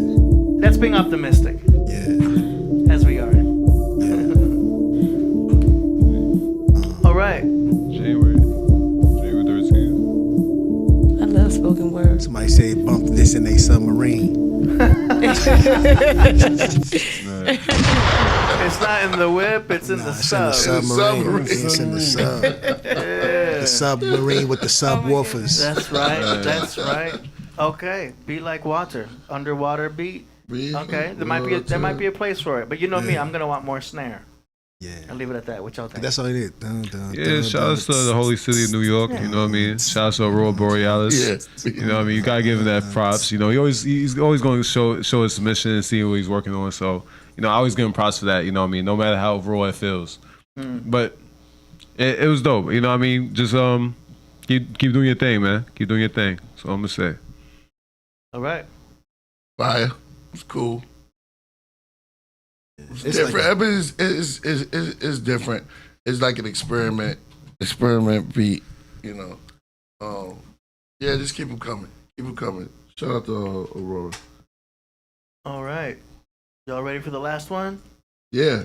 This last one is by Ancient Magic from California. It's a dope name, man. Okay. I'm sorry. The name I like that they spell it. The artist name is Silosage. Silosage. The name of the song is Ancient Magic. Okay. That's a fire name. Produced by Mike Shields, filmed at Stonehenge. Here we go. We out here just collecting all our impressions, experience, all our intuitions, just using that pressure to compact visions, mind state decisions, you know, just minding our minds, man. Turning that pure essence into runes, swagging up. This right here, my ancient magic. Get in tune with myself while I'm plasma casting. To this bass freestyle, and I'm always gassing. To this young silly sage, and my mind elastic. How it bounce back on the track. The silly sage about that, always been about that. Take the fire and flames, make it into game. Gotta take it energy, man, it's all the same. When the water hit the earth, man, I'm in the dirt. As I grow, rebirth, feel the pain, it's the same, man, I bury things. Got a lot of skeletons inside my closet. Bass freestyle, man, in my locket. Lock it away, bury the bones. Find my blessings, man, I carry the stones. Turn them into runes, cause I'm on my throne. Got my talisman, man, I'm feeling grown. Got my talisman, man, I'm feeling grown. Gotta convert the energy to the stone. So sage, you're all alone. Spitting off your dome. I know, I can grow if I flow. I know, I can grow if I flow. As we walk into the distance, we know that we carry our past with us. Every recorded frequency engraved in the stones. I carry them on my side, and I walk forward. Ancient Scylla. Another level. All right. So that was Ancient Magic by Silo Sage. Pretty interesting. I think he would need to put more attention into the compression of his vocals. There's a lot of delay effect happening there, a lot of reverb. And that's a cool psychedelic effect, but I think it's a little bit too high with the delay. It's a lot of echo. I would want more compression so I could hear his verse better. Other than that, everything else is kind of cool. I understand the flow, the psychedelic effects, like a mushroom trip. Yeah. Definitely a market for it. What y'all think? Yeah, I think it's fine for what he was trying to give you. I mean, and that was dope. I mean, yeah, it was fire. It was fire. I think the message was positive. I think he had a real word in what he wanted to say. And yeah, keep working, keep doing your thing, man. That was dope. Yeah.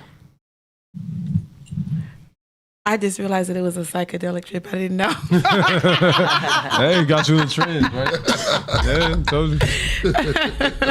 You know, I liked the clarity of the video. It was really crisp.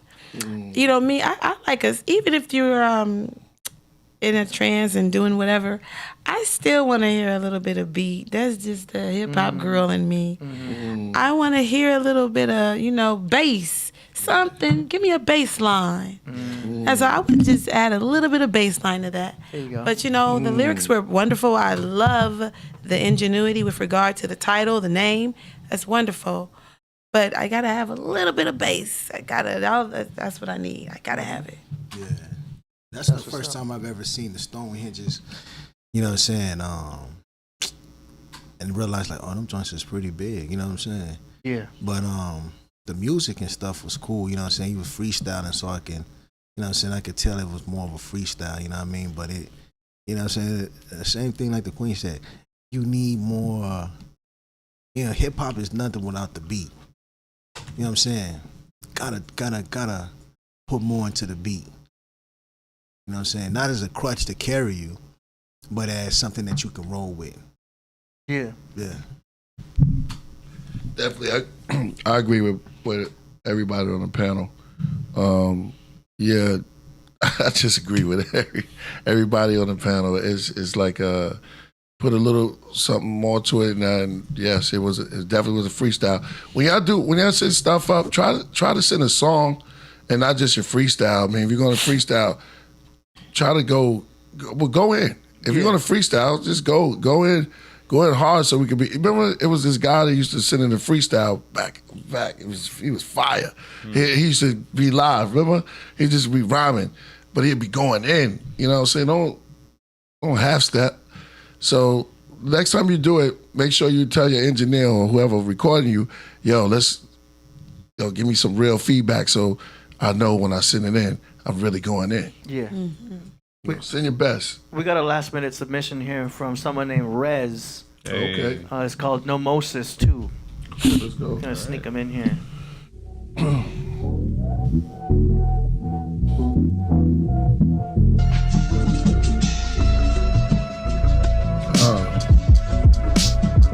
Oh man. Right. I'm on the gate.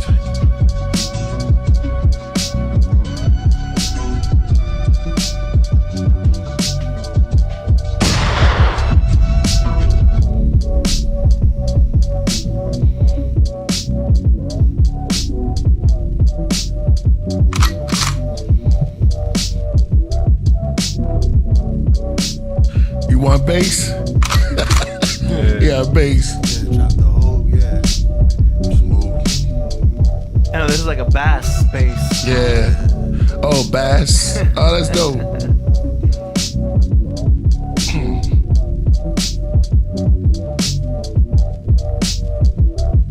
Why am I in a Marvin Gaye joint? So I don't know what. It's a bit awkward. The sample. It's a little funky. Yeah. Oh yeah, funk. Oh, got it. Yeah, it's cool. I can see someone. Yeah, it's cool.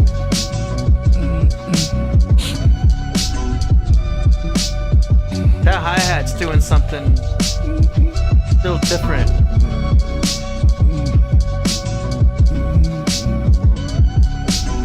Yeah, that hi-hat's throwing me off. You hear that? Remind me of You Sure Love the Ball a little bit. While Marvin Gaye, like he chopped it.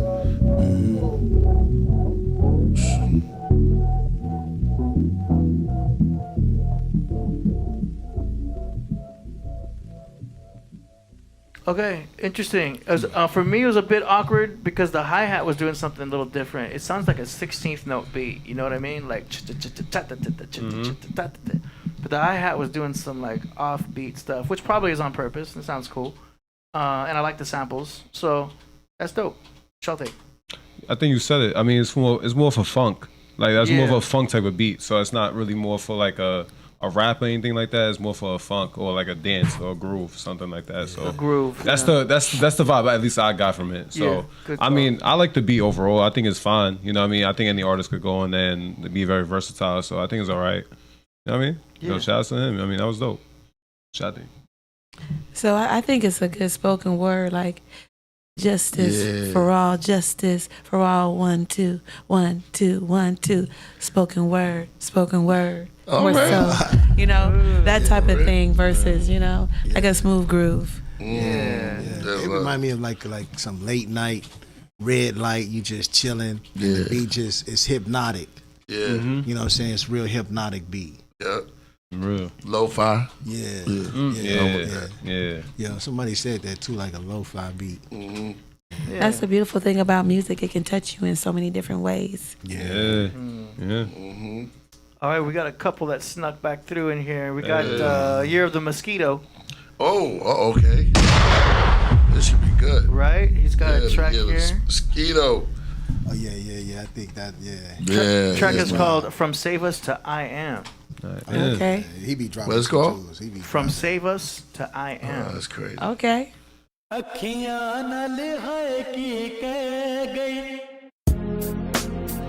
right.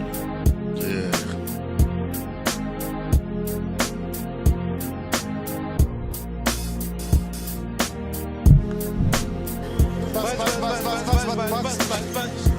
Hello, Mosquito. Hello, Mosquito.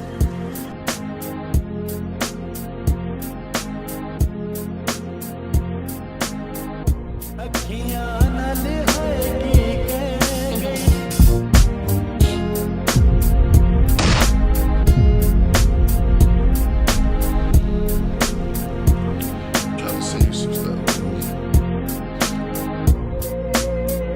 Nice. Fire. Hello, Mosquito. Hello, Mosquito. Royal Priesthood.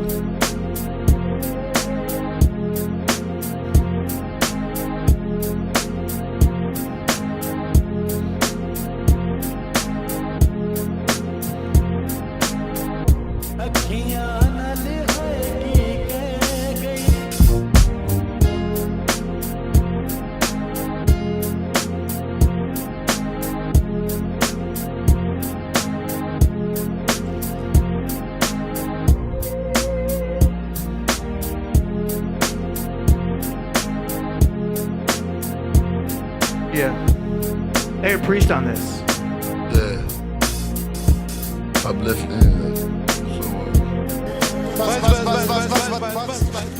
So Mosquito is good for creating the atmosphere for a storyteller. And what greater storyteller than a Leo? Is that where I get it from? The Leos bring the group together and inform them. They shine like the sun. That's right.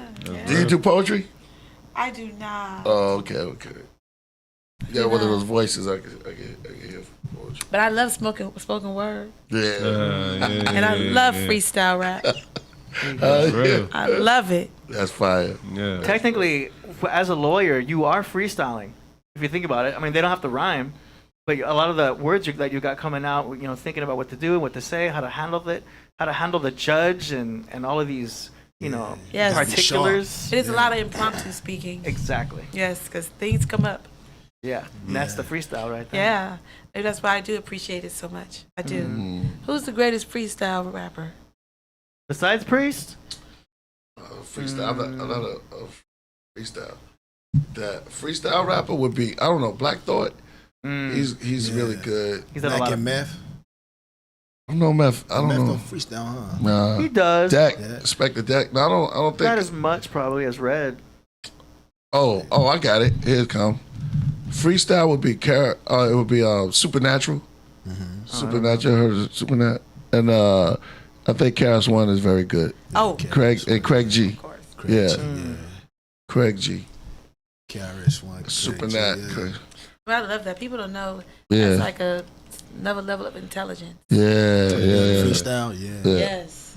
And it makes sense. A real freestyle. Yeah, real freestyle, right? Because you got to think quick. You got to think very quick. Yes. Yeah, that's what a quick mind. Someone thinks when you said spoken word that you said smoking herb. No. I just wanted to clarify. That's a freestyle. Spoken that's dope. word. Yeah. Spoken, not smoking herb. Spoken. They showing their skills, man. They just showing their skills Not talking about smoking herb. Well, they have the ear. Spoken words. Spoken You know how herb. the ear will hear what it wants to hear. Oh yeah, that's YouTube. Yeah, that's wishful thinking. Yeah. You have to excuse me. My voice is a little raspy now. This is not my natural voice. Yeah. It's from all that spoken word. Yeah, that's right.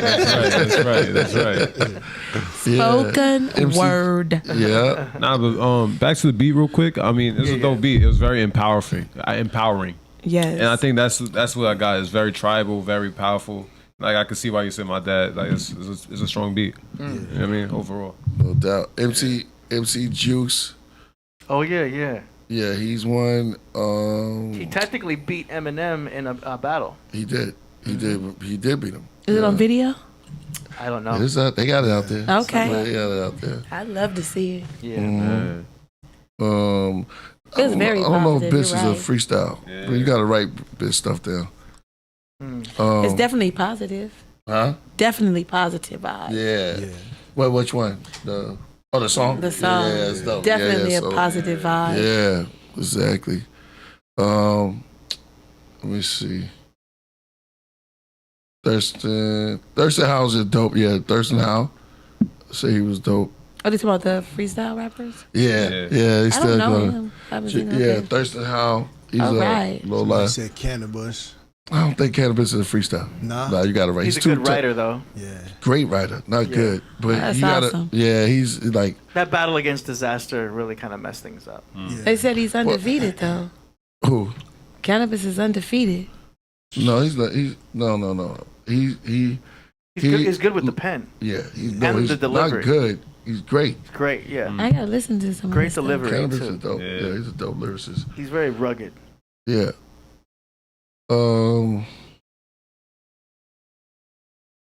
We see Ron Fest. Yeah, Ron Fest beat Eminem too. I don't know about that. I don't know. Lupe is probably good. I just know about Yeah. Juice. Yeah, Kool Keith. I don't know if Kool Keith is a freestyle, but he's a great lyricist. Yeah, thank y'all, man. Dose.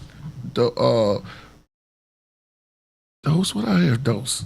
Yeah, I don't heard of Dose. Heard of Dose? Yeah. Freestyle.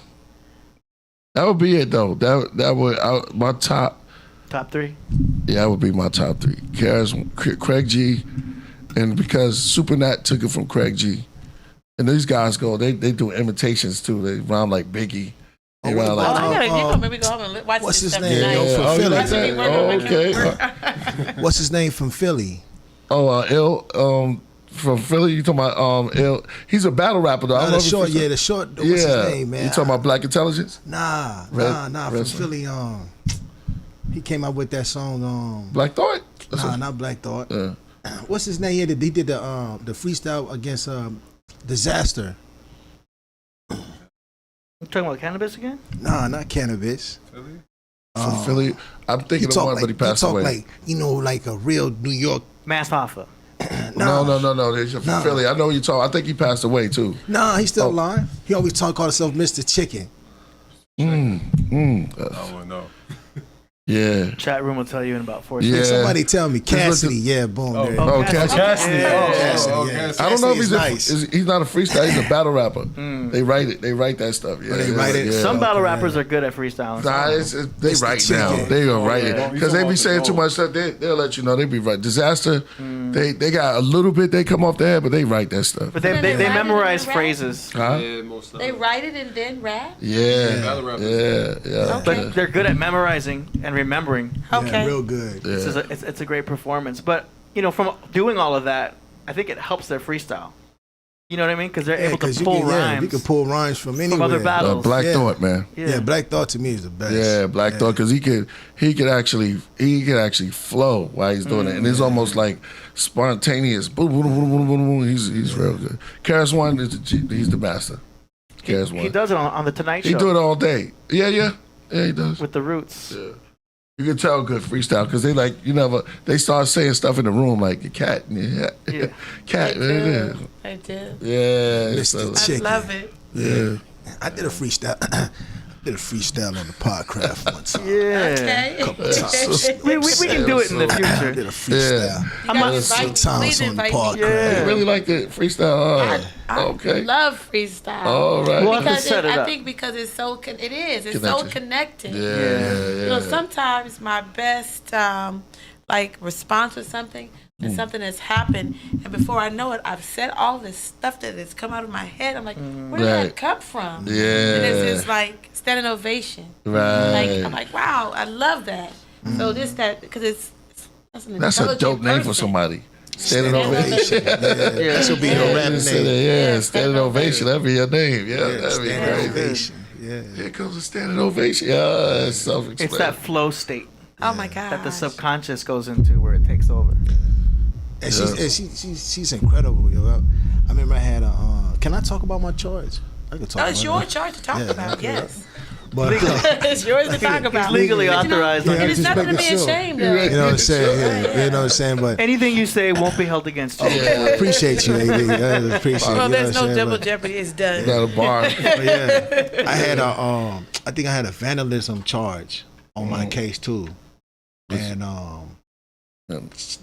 like that right on off. The judge was like, "Yeah, you're right." And I was like, "Wow!" She just seemed like you freestyled it. Wow. Because you had the paperwork here, and you were just breaking it down, and it was like, "Nah, the angle of the car was here, and the glass was here, like Wow, this." she loves it. And I was just sitting here, and I was just like, "Yeah."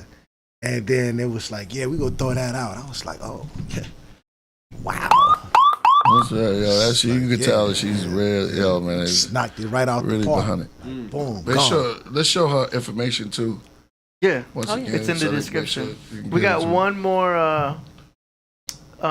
What's his name? Aurora Borealis wanted to redeem himself with another. That's right. Oh, okay. Yeah. Aurora. That's right. You say when I love that. redeem That's himself? right. Yeah. Yeah, because he said he sent the wrong Eye of the version. tiger is gonna keep coming. Nah, you got to. Now we love it over here. Circle of the drain. Come on, Aurora. Come on, man. He's All right, got let's go. a newer version of Underwater. And a newer Okay. version. Oh yeah. All right. So we're still underwater. Oh, he threw it back. Okay. He's with some beat there a little bit. Yeah. Put a little bit of the snare in there. That sounds like it almost could be a RZA beat. Kinda. He yeah. is I a think so. he is a RZA fan. Yeah, he is a RZA fan. Yeah. Got the Paul Revere reverse part going on. Aurora, wow.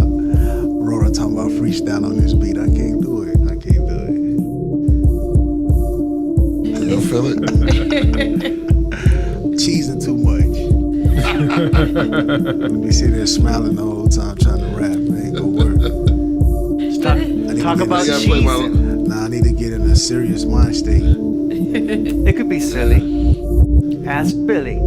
There you go. You be vibrant. Go, AD. You be Go, spitting AD. like you're cheesing. At the same time, it's so sick, everybody's sneezing. Okay. See. Nobody to be pleasing. Can't defeat this. You see how we go, how we flow. Kicking back, I'm a Pisces. We got a couple Leo. All right. Okay.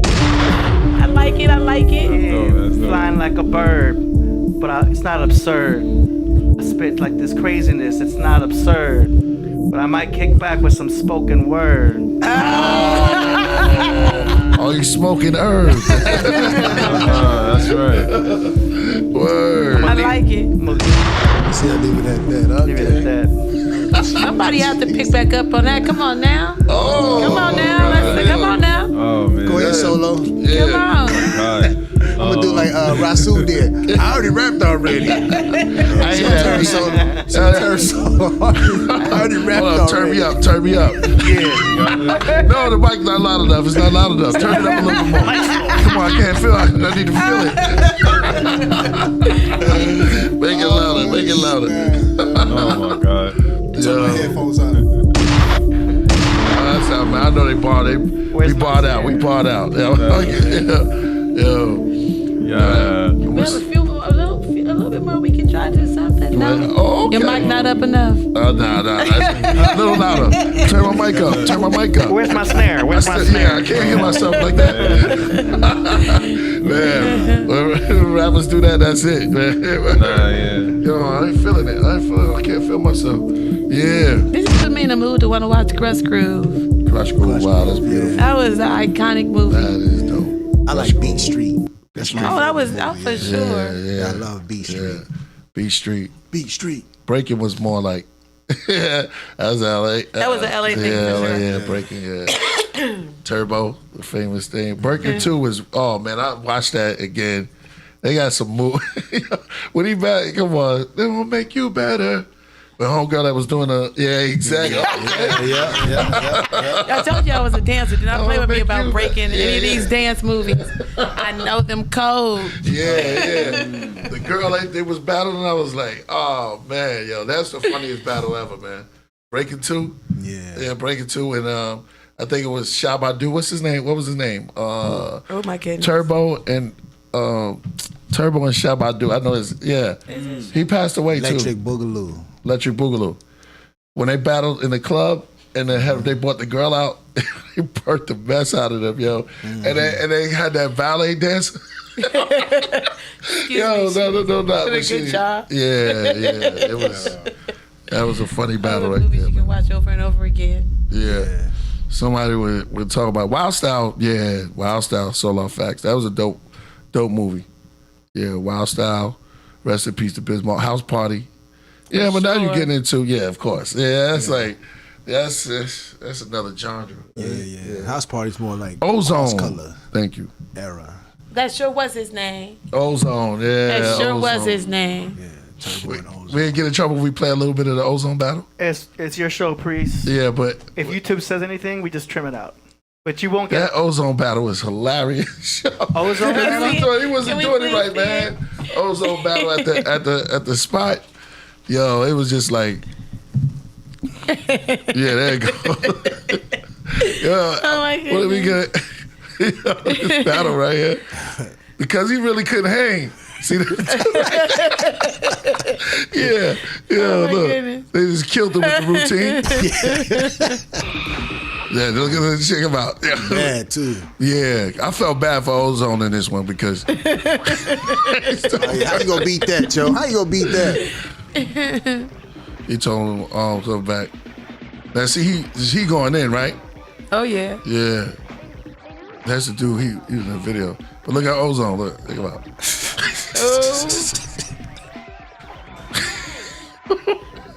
Yeah.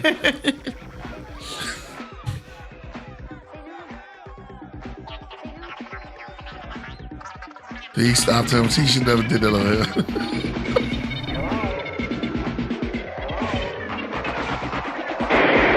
You guys wanna?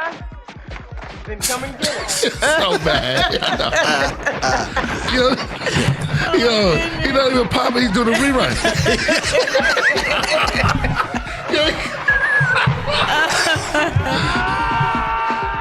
Really yelling? Yo.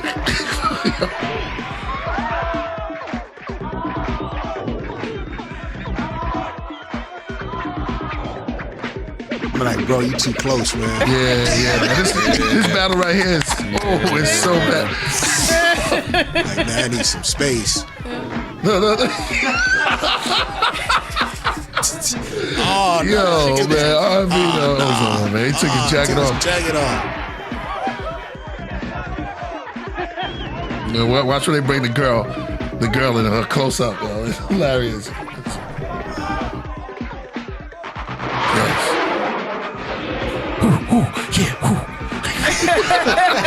Skill, how you like that? I'm all in your face.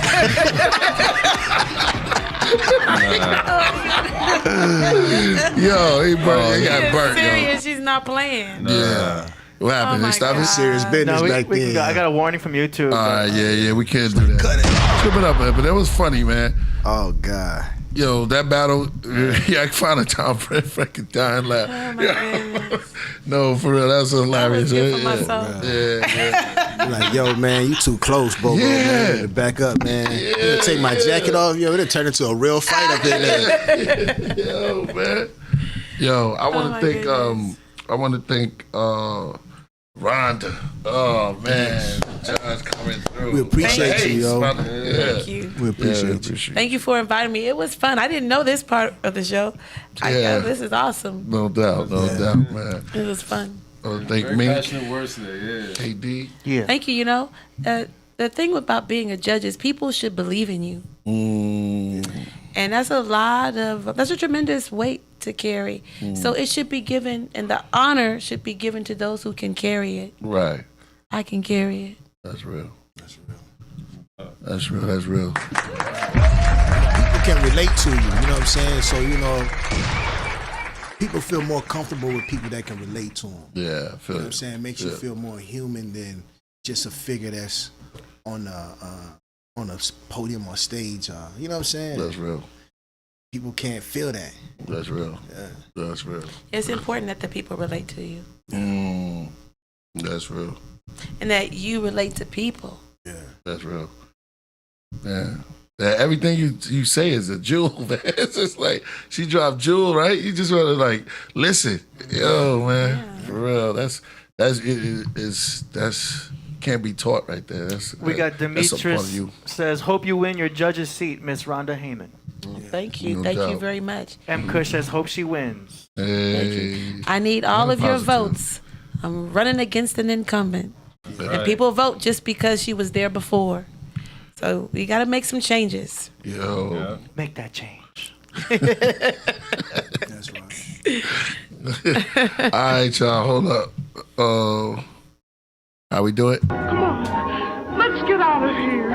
Look, Emerald City is closer and prettier than ever. Yo. I want to say peace to y'all.